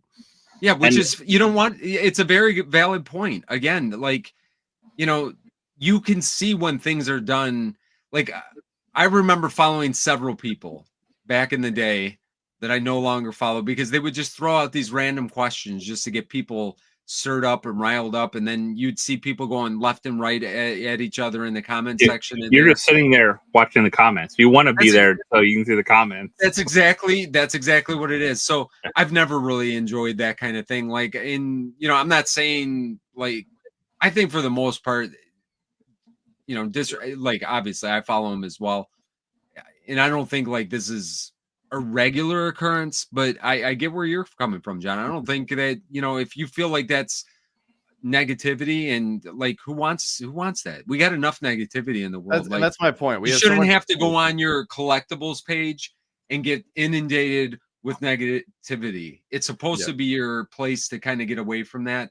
And I get, like, listen, they are a news source, but they're like a news source for drops. They don't have to be a news source as in, like, I think you can separate it. I don't think they were going to gain less followers if they didn't put this out. Exactly. You know what I'm saying? I think they would have been fine without. Well, something must have happened because the original post got taken down. But the original post, when it got put up, it just brings out all the trolls, which I just hate seeing. It's just like, oh, Funko is dead. Told you to sell all your stuff. And, like, get out. I think now. That's a good reason to unfollow. I mean, like, you don't need, like, why do you need that? Why do you need that in your life? And I feel like it just drags people down, and we already have so much to deal with in our day to day. So, and that's why I'm just calling him out, because I don't feel like it's necessary. And I feel like with an audience as large as him, like, just get your facts before you put something out like this. I have no problem with somebody making a post saying, hey, unfortunately, like, remember with the Funko Games stuff last year where they were like, hey, unfortunately, the Funko Games department is being eliminated and these people are losing their jobs. And, Joanna and I saw that. We're like, man, that sucks. Like, we actually interacted with those people a little bit. They seem like really great people. That's real news that should be shared out, unfortunately, because maybe, somebody, friend of a friend, could help somebody get back on their feet. But this is just speculative. Listen, if I'm being honest, what I don't understand, like, if my business, like, and listen, I'm going to speculate real quick. Go for it. Excuse my speculation. I'm assuming that pages like this make their money by clicking on links that they're trying. Like, I'm going to go buy a Funko Pop. I click on that link and they're going to make a percentage on the link that. Yeah. The affiliate market. Why are you going to bring up negativity?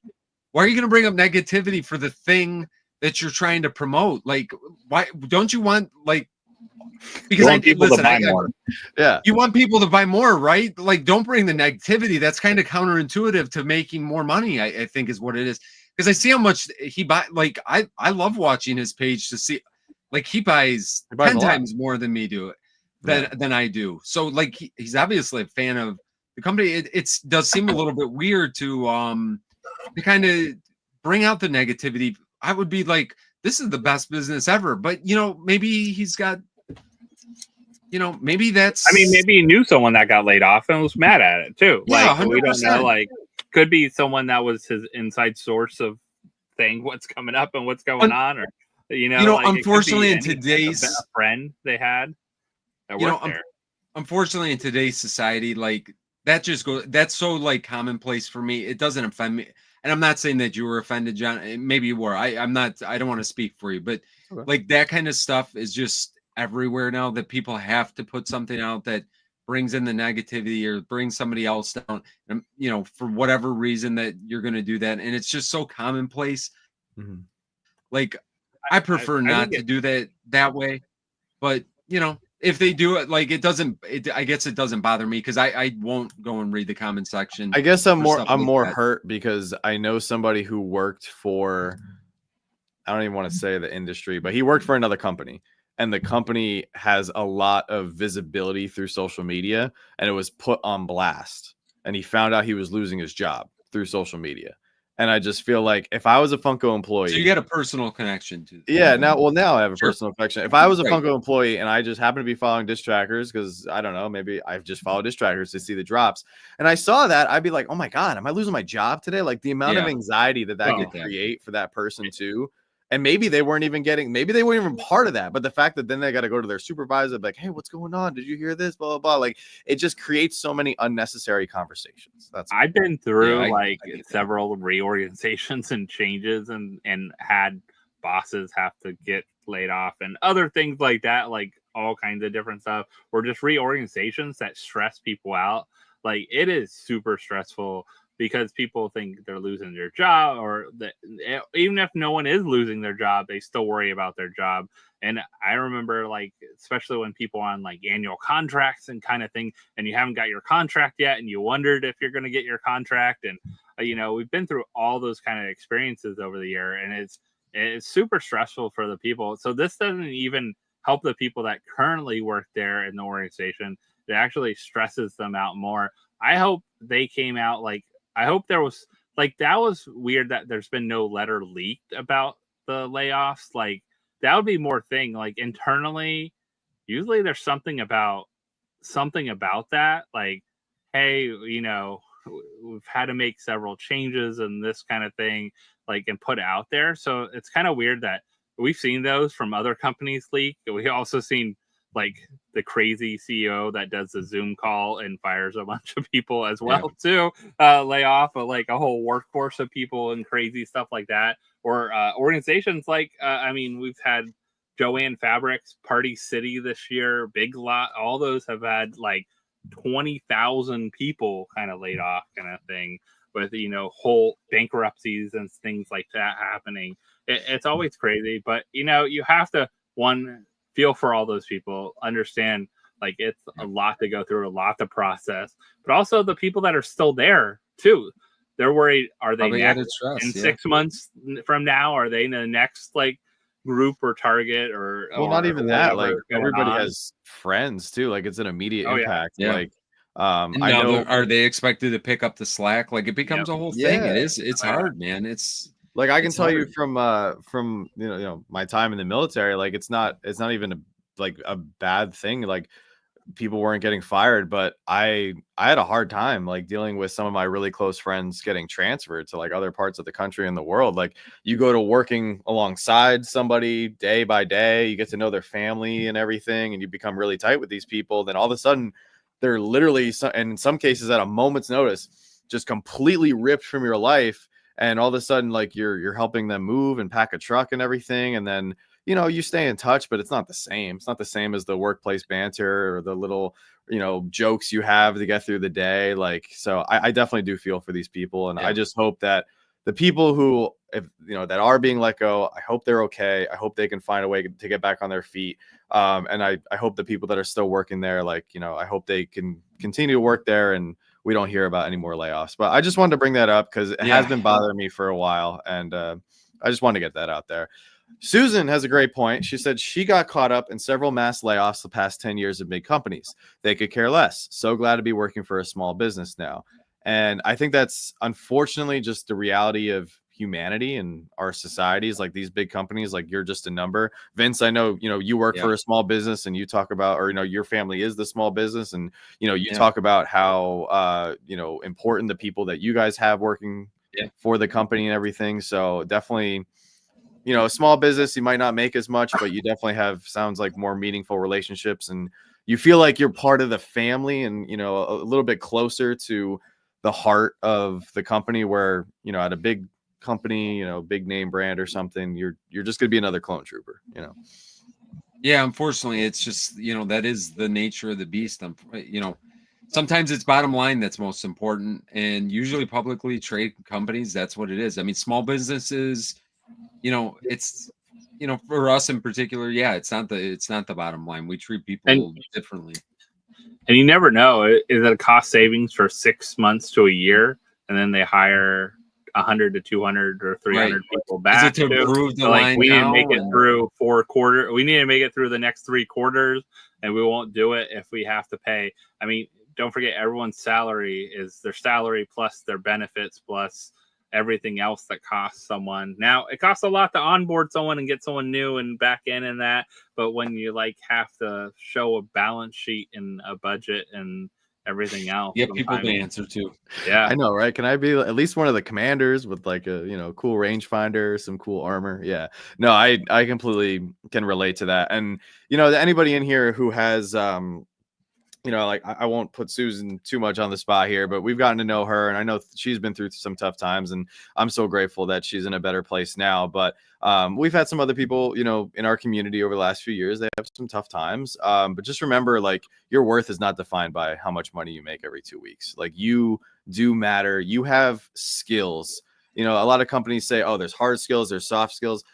I've learned throughout the years, I think there's a lot of skills that you can't see. There's like these invisible skills. Sometimes you bring stuff to the table that a company necessarily might not realize that they can make direct money off of. And like a good example is the person maybe in the office or the workplace that everybody just loves being around. You can't necessarily put a number on that person. Like, oh, that person does X amount of sales, or, you know, that person helps us move X amount of product, or they save this much money because they've come up with these cost saving systems. There's literally people in every workplace that help the vibe, and they help other people feel better, which then in turn helps those people do their jobs better. Not really a direct thing that a company can quantify. However, if that person gets let go or fired for any reason, then all of a sudden everybody else's productivity goes down, and they're like, man, we didn't make as much this money this quarter. It's like, yeah, because you let Frank go, and everybody loved, joking with Frank at the water cooler. It's just little things like that. Like, so you do matter, you are valuable, and just if you ever find yourself in a situation where you're out of a job or you're in between jobs, like, don't beat yourself up, because you do matter and you do have value. And go watch Office Space if you need to. Go watch Office Space. Exactly. Yeah. Look at that. Cross Save starting a new job on Monday, and he's so happy. Look at that. I know Jason. Jason just had a big shift with his company as well. Congrats to you, my friend. That's unbelievable. Well, let's talk about something that I know I don't think we're surprised about, but I know some people are, raising an eyebrow, and I was definitely raising an eyebrow at this post. So I feel like it's fitting that we just put a nice quick bow on this situation. So there was a post that I saw earlier today, got shared around a little bit. So Funky Bop, who we unfortunately, learned directly through our community, believe it or not, that they were having some issues with some mystery boxes, and Vince was the main recipient here.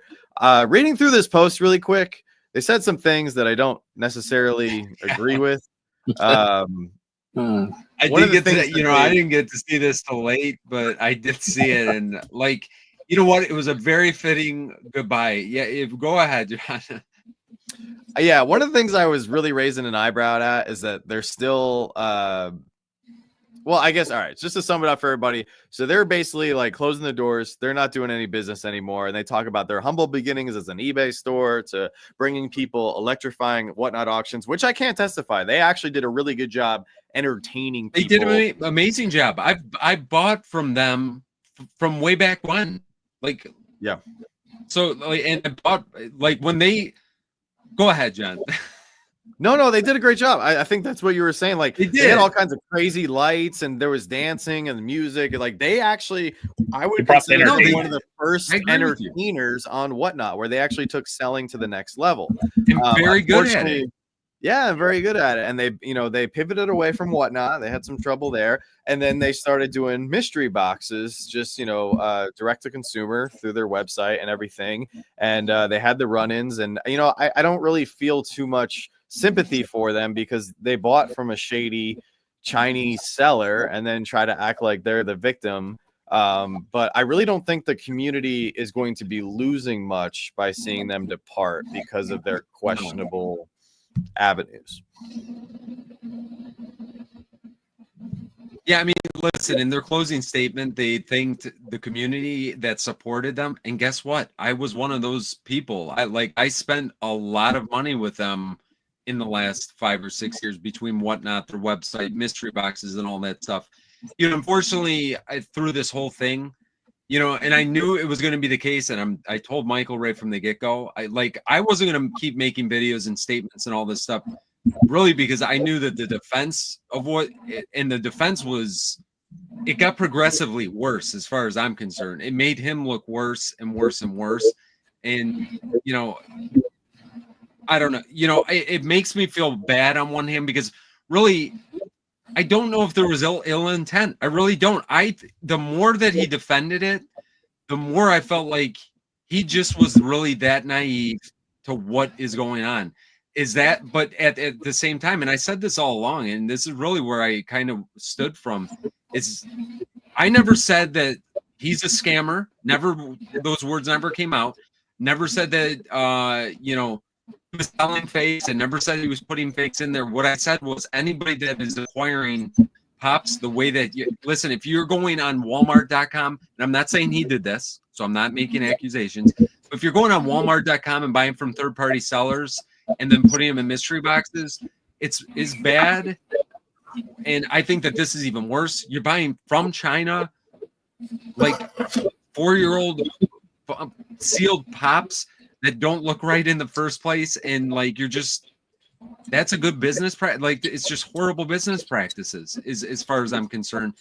Yeah, and I Whether there was didn't ill like intent, I didn't like in the post too where he said I felt like he was kind of trying to throw you guys under the bus. You know, the I channels, 100%. Yeah, by saying he like is the victim in this. our reputation has been affected by allegations amplified by louder voices, crafting a narrative that does not reflect the whole truth.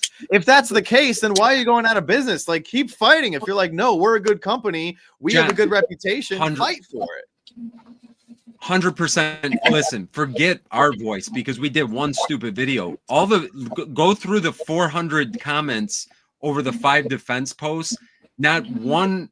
Okay, I'm not going to say not one because I think there was Very one few. person there was very few that were trying to put, because what is there to defend here? Like it was craziness as far as I'm concerned. I'm pretty sure that they're walking away and you won't hear from them because they were the first ones to call people out too. When there were scammers in the community, they were the very first people to call people out. And now they're going to walk away. Listen, I don't know who's out there that's tried to get their money back. They said we demanded our money back. I sent one email that asked for our money back. Never had one conversation again because I could not specifically say that they were fake. I felt like they were fake, but because he has all his paper trail and that kind of thing, I never said that they were fake. I don't have proof. I still can't just say that, listen, they're fake, even though in my heart of hearts, I know the way I feel. I'm not going to demand my money back. Like I didn't. I asked for it one time and that was it. And I don't expect to ever see a credit back to my account with anything. And honestly, for me, it's okay. Everybody else, like maybe it's not okay. Whoever they're getting harassed by, I'm sorry, you have very bad, poor business practices. You should stand up at this point because of what you did and make it right with people. You don't have to make it right with me. I'm not saying this for me. I'm saying make it right for your customers that are suffering from your business practices that are completely awful. So I was just confused. So I see some people are confused by the wig. So he used to, or he had like a character persona that he would dress up, and that's what he did on what 80s rock guy kind of look. Yeah, like he kind of looked like an Axl Rose kind of vibe. Yeah, so that's why he's holding the wig. But I just don't understand because like if I'm a mystery box company, like, and that's all I do. That's what I do as my living, or even it's part-time, right? I worked really hard to build up this company. It seems like he's walking away way too easily, and that just makes it even more suspicious that he was doing something shady and he was 100%. Doing something wrong. Because if you do have a good company and he wanted to be like, hey, you know what? I thought these were legit. They're questionable. I'm going to issue refunds. Thank you. Thank you to the Pop and Duo. Thank you to Funko 401. Thank you to everybody who brought this to the community's attention. We want to remain one of the top mystery box sellers in the Funko community. We love all of our business. We love all our customers and everything. Like, make it right. Do it right. And I think more people, you would still have a small percentage of people that were like, this guy's an idiot. He bought. Listen, people were going away from them. I'm sorry, because we've got many. I mean, go look at our videos that before the last video that had the questionable pops in it. Go to all of our other videos and read the comment sections. That's all I have to tell you to do. Go read our comment sections. Go read Professor Josh's comment sections where he opened up their boxes, and you'll see people weren't loving what they were putting out. Forget about fakes or this or that. Go read all of those comments, and then let's have that same question. The last time I bought boxes was sometime in 2024. Even if I don't think I opened them in 2025, but sometime in 2024 was the last time I bought boxes from them, and that was like it. Like I even told Vince, I said I can't do it, like because it's junk I'm getting back, really, and like I can't even sell this to like if I got it back, that like it's not going. It's the same stuff I'm seeing at FYE clearance. It's the same stuff I'm seeing at whatever Amazon on sale and all the PPGs off. And if you're just going to go buy that and that's how you're going to like sell one big ticket. Now, I think he moved to like some of the bigger other pieces starting to be in there. And I think the biggest thing is, like you said, it just kind of like either naive or shady about how he bought stuff and who he got it from. And I'm sorry if he even mentioned it in his post, like getting something for 50%. Who's selling grails that are 4 or 5 years old for 50%? That's a distributor. They can, if they want to sell them and they're legit, they could go to Savage and make 70% at least off them right away. Like, no problem. Yeah. Like, other sellers, Boom Loot would pay for them probably. Other mystery boxes would pay. I bet you Toy USA would probably buy them at a higher rate if they were actual legit grails with no issues or questions or a weirdness about, like, there's a lot of weirdness about, or they would just have no problem probably selling them on eBay or anywhere else too if there was no issues. I'm pretty sure that they did. You know what I'm saying, John? You know, and well, I mean, listen, I'll give a little helpful piece of advice. If you need to use Chat GPT to translate your receipts, don't buy that. Don't buy anything from somebody like that. Like, to the wrong person. Yeah, like you should not have to have Chat GPT, because I'm pretty sure that's what he put in one of his posts to decipher the receipts that he was getting. Like, and then when you're doing the unboxings and you're showing, here's the orange face one, here's the orange face one. You're what? Like, you're calling it exact. It's just, you know, and people made some really good points that, like, I didn't even think of on why all the defenses was just so weird. You know, and what you said right at the beginning of this, John, he could have just said, listen, we screwed up. We bought from somewhere we thought was whatever. But instead, he was trying to make, like, and he kept on telling people that this is going to be good and wait till all this comes out. And, like, he was trying to bury us and Michael and, you know, and really all he had to do was apologize, say, man, I screwed up. I bought this stuff from China. I thought it was legit. I still think it's legit, but you know what? I apologize for that. And it could have taken a different turn, but instead, like, he was, you know, I don't know. It was just, the whole thing was very weird. I'm in agreement with a few people in the chat, and I already told people to watch out and be on the lookout for his particular inventory. I'm convinced that he did this because he's already changed his name and he's going to resurface on eBay as another company under a new name. So I think that 100%. Some people were asking in the chat. I think he's already planned a rebranding, and because he still has inventory, I'm sure. And I mean, he knows Funko really, at least. People can be really cruel too. Like, no one should threaten someone's life over something like this. No, like if people were doing that to him, that's terrible. Like, don't do that. Like, you can be mad, frustrated. You could be like this person's the worst person on earth. You could go to whatever channels you need to if it's legal matter. If you want to go legal course, like those kinds. Yeah. Don't threaten someone's life. Don't do something stupid like that, because everyone, whether, I don't know if he has a family or other kind of stuff like that, like that takes a toll on, like, a person. Even if he's alone. Also, we're people. People make mistakes. I wish he still never, like. It's just weird that, like, the video came out about unboxing the boxes of fun and they were still orange or whatever, like the tan Freddy, I like to call them. But they also never showed any of the other things that were, like, a bigger concern. I think your concern, even if they were factory rejects, that would be like, hey, I'm going to refund you for that box. I'm so sorry. Like it happens. Like, I could send out this Dexter pop and it could be missing the knife, and I missing the knife, and you get it and you're like, oh, it's missing the knife. Like, oh, sorry, Funko must have done that when I got it or whatever. Like, I'll send you the money back, or contact, go through whatnot and get your money back or whatever it is. Like, it's like, that's just good business practice to keep people in your business. I just don't. I wish, like, it's probably actually better for him just to say bye now and, like, move on. I mean, for himself, like, I hope he has a different, like, livelihood job. He's doing this with a side hustle, something on the side. He probably, I don't know how much inventory he has on hand. Like, that's always a fun one, right? But maybe he has someone that wants to buy it or do stuff like that. Or it sounded like a store at one time someone mentioned. So I don't know what store. Like, I saw stuff about that, but I think it's just, it's actually, I mean, I don't think people would trust a seller like this at all. So it's not even worth trying to, I think at this point, like, and it's probably impossible for them to refund everyone. Like, what do you refund? Everyone that bought from every run? Like, they probably don't have that to refund. I think there's and it's going to be hard to get. People are going to have a hard time getting their money back. I will say also, if people started doing this, what could have happened is if he's using Shopify or another service, they could have actually shut down his account or freeze his accounts as well too. If people started doing claims for refunds, that happens like with accounts with like Shopify and stuff like that. People, and especially when it's mystery boxes, then they're like really like, what are you selling? What are you like? Customers not getting stuff.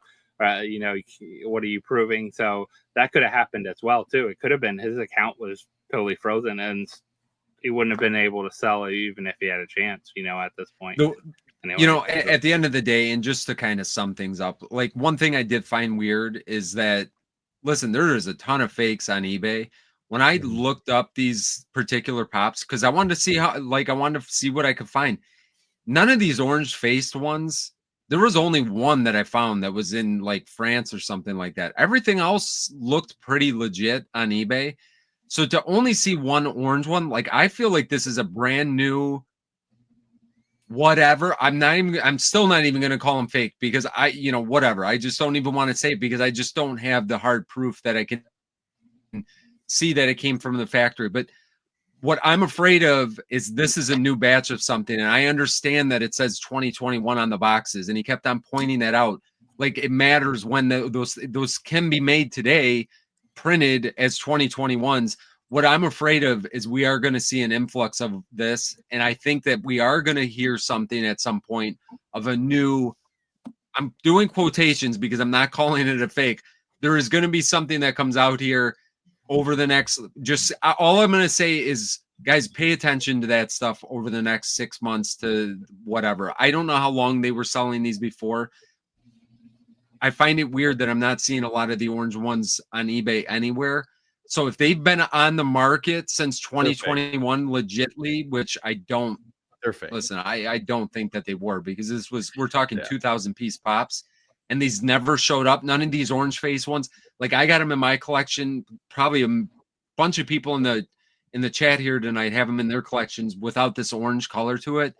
How are we just getting these orange looking ones now in 2025? Like, does that make sense to anybody? He also said in his post that they were like still waiting for Funko to comment on the situation. Like, what is Funko going to come out and be like, oh yeah, let us go through our emails here. Oh yeah, we made 7 orange Freddy Marty McFlys in that run. Yeah, so those are legit. Those are the rare orange variants. Like, no, yeah, like, and also, why are you waiting for Funko to comment when you already announced that you're going out of business? Like, who? Like, I mean, what?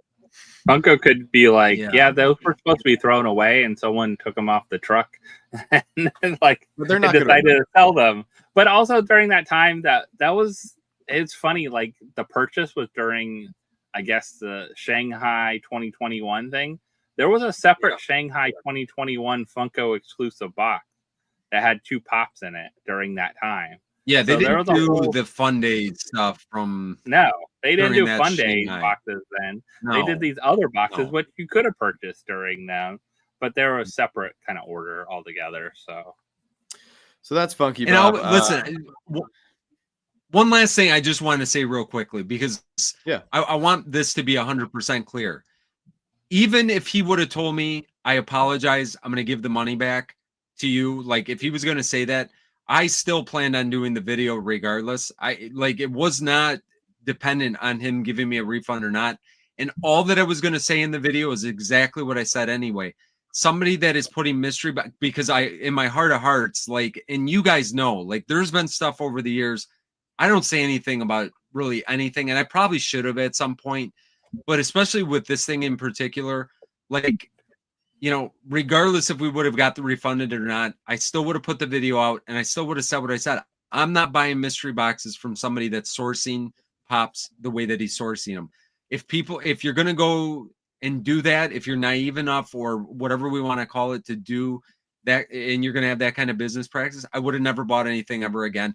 And I felt obligated to tell people that I am opening up stuff and reviewing things to. And I'm pretty sure he made our top 10 list last year or the year before. You know, if I'm going to put in, listen, I don't think he got glowing reviews in that. You guys can go back and watch it if you want to. But with that being said, if I'm going to put my name behind something or say something that in any way is going to make somebody want to go purchase that, I still would have done that video 100% the exact same way that I did it. I didn't call anybody a scammer, didn't call anybody putting out fakes. I do not agree with the way he sourced Funko Pops, and I would have never bought anything from him again. So, I mean, that's my like closing statement on it. I wish him, honestly, guys, I wish him nothing but the best. Seemed like a very nice guy. I really feel bad at the end of the day, even though I should not. I feel bad that don't feel bad. this is the way it's got to go. Because I don't know what the intent was. If there was ill intent, like to a certain extent, I could care less what happens to him. But if he really was just that naive and there was ill intent, just was not, this was going to happen, don't feel bad. And that's why I don't feel bad. Like, I can't believe that somebody would be that gullible or, like, it's just, he's been around here. He's been around the community long enough. Like, we're talking 5-6 years. There is no way that you buy stuff straight from China or eBay or wherever you were getting this from for the prices that you were getting it from. In the back of your mind, it never raised a question to you. I feel like the questions were raised, and that's why he had a prepared response the minute that I sent the email to him. And, I don't know, whatever. It's too bad, but for him, but I think it is good for the community, because if this would have kept on going on, it just would have, it would have been worse and worse, really. So fourth phase, we're not going to get into it tonight. We broke it down a few times a couple years back when it was the main issue, but I would strongly advise to not buy anything from Avend. They are a company that was previously another company who scammed a lot of people here in the community and just changed their name. So yeah, don't want to get into that. That's a whole other story. Whole other story. But yeah, they have branched off, and they have a lot of other sublet companies. So yeah, just anything with the word Avend in it, highly avoid, stay away from. But I feel like that wraps up the unfortunate Funky Bop situation, but fortunate in a way that we can now move forward as a community and not have to worry about them. So, Travis on the way. I like that. I call it Avend Pretend. I like that. Oh God, I'm so sorry they ripped you off so many times. That's terrible. Anyway, let's wrap things up here. A very eventful show, a lot of great topics and everything. Very eventful. Josh, what do you have coming up on the Professor Josh channel for us to look forward to? So we got our last mystery soda to open from the Funko shop. The last ones ever that were in the Funko shop. I guess we got the last batch or two of them. So we got those. Those are, because I had other pops in them, like that when I ordered Dexter, I grabbed some mystery sodas at the same time. They all are cooler ones, which are interesting. They're open up coolers to finish off the last boxes, because they must not had much left. I was just glad they weren't stuff gone. I'm glad they weren't sealed. They should have done that years ago. I was just glad I didn't get like a box of sealed case of Can of Corn Freddy's several times and stuff like that. So hey, I'll open several different ones from coolers any day. And then we have another like a Pumpkin Paw mystery box and stuff coming up next week. So yeah. And then we are doing not Wednesday but Friday, because it's next Friday is Whatnot Con.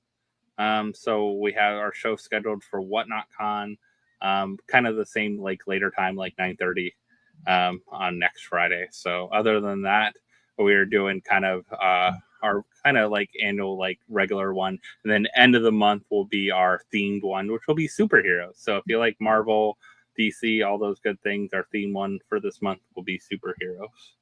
So nice. Go check those out, bookmark those, appreciate it. And like I said, tomorrow or tonight, say happy birthday to Shannon. So nice. Yes. Before we jump into it's amazing.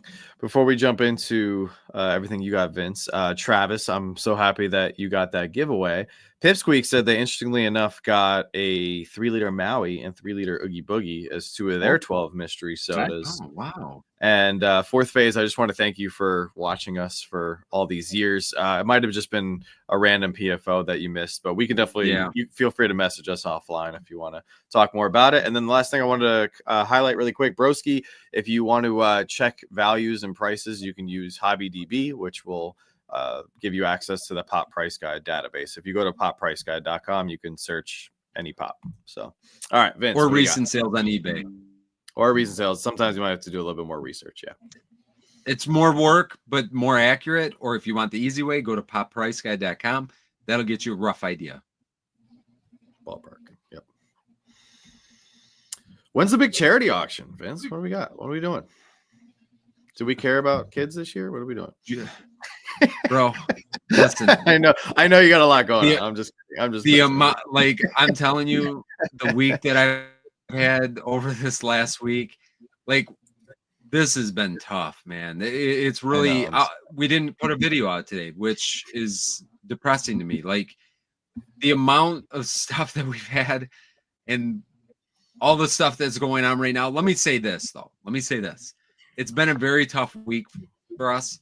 With that being said, I went to the post office today. I picked up 12, I think it was like 12 gigantic boxes of stuff from multiple different people that I didn't even get to look at yet, where this stuff all came from. You guys are absolutely amazing. Caring about the kid, like, and I'll be honest with you, and John, you know this. You've done stuff charity. Josh, you know this. You've done stuff for charity. I'll be honest with you. This year more than ever, you know, and we said it in one of the videos. They reached out for the Ronald McDonald House actually, because usually we talk to them before we do this. We get permission. Like they're not even at that point with us. They actually message us and say, "Hey, are you guys doing this year?" And we're like, the amount of pressure that I felt because they're actually, I think they're expecting. Not, you know, I don't want to say that they're expecting anything. They just asked if they could do anything to help us, like promote or do anything like that.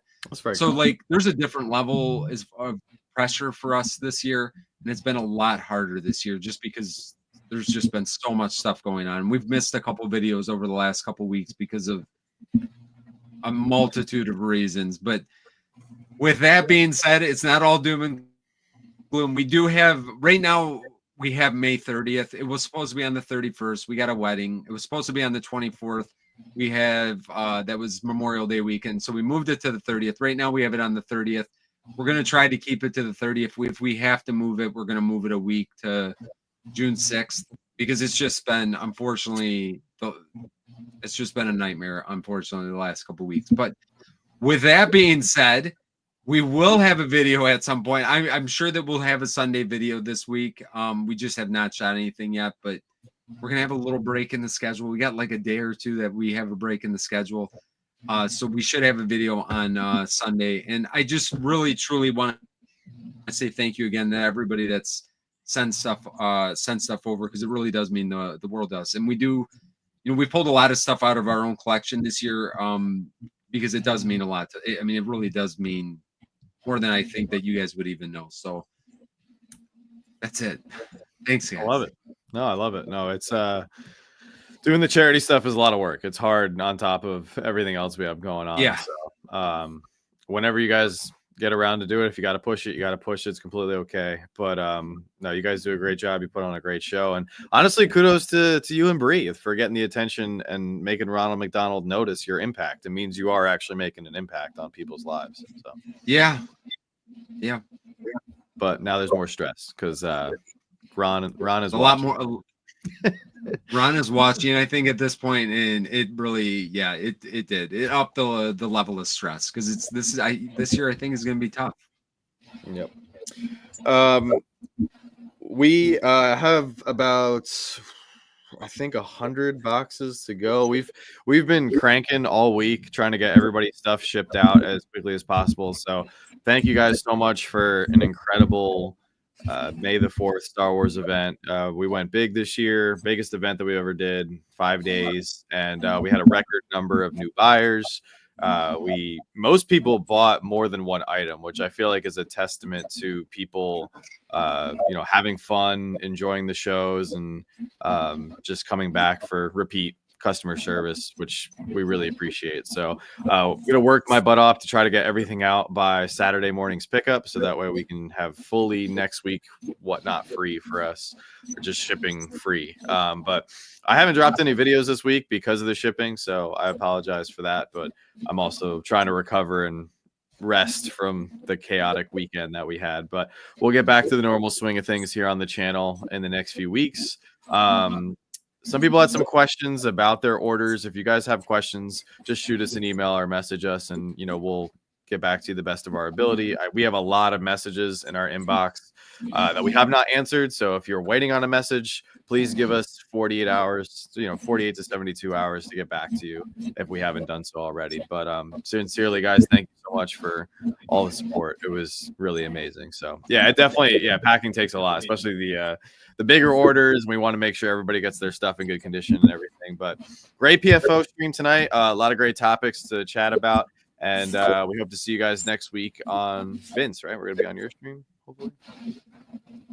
Sure. All right. We'll see everybody next week on the Pop and Duo channel, hopefully. Other than that, don't stop shooting until you score. Have a great night, everybody. Have a good night, everyone.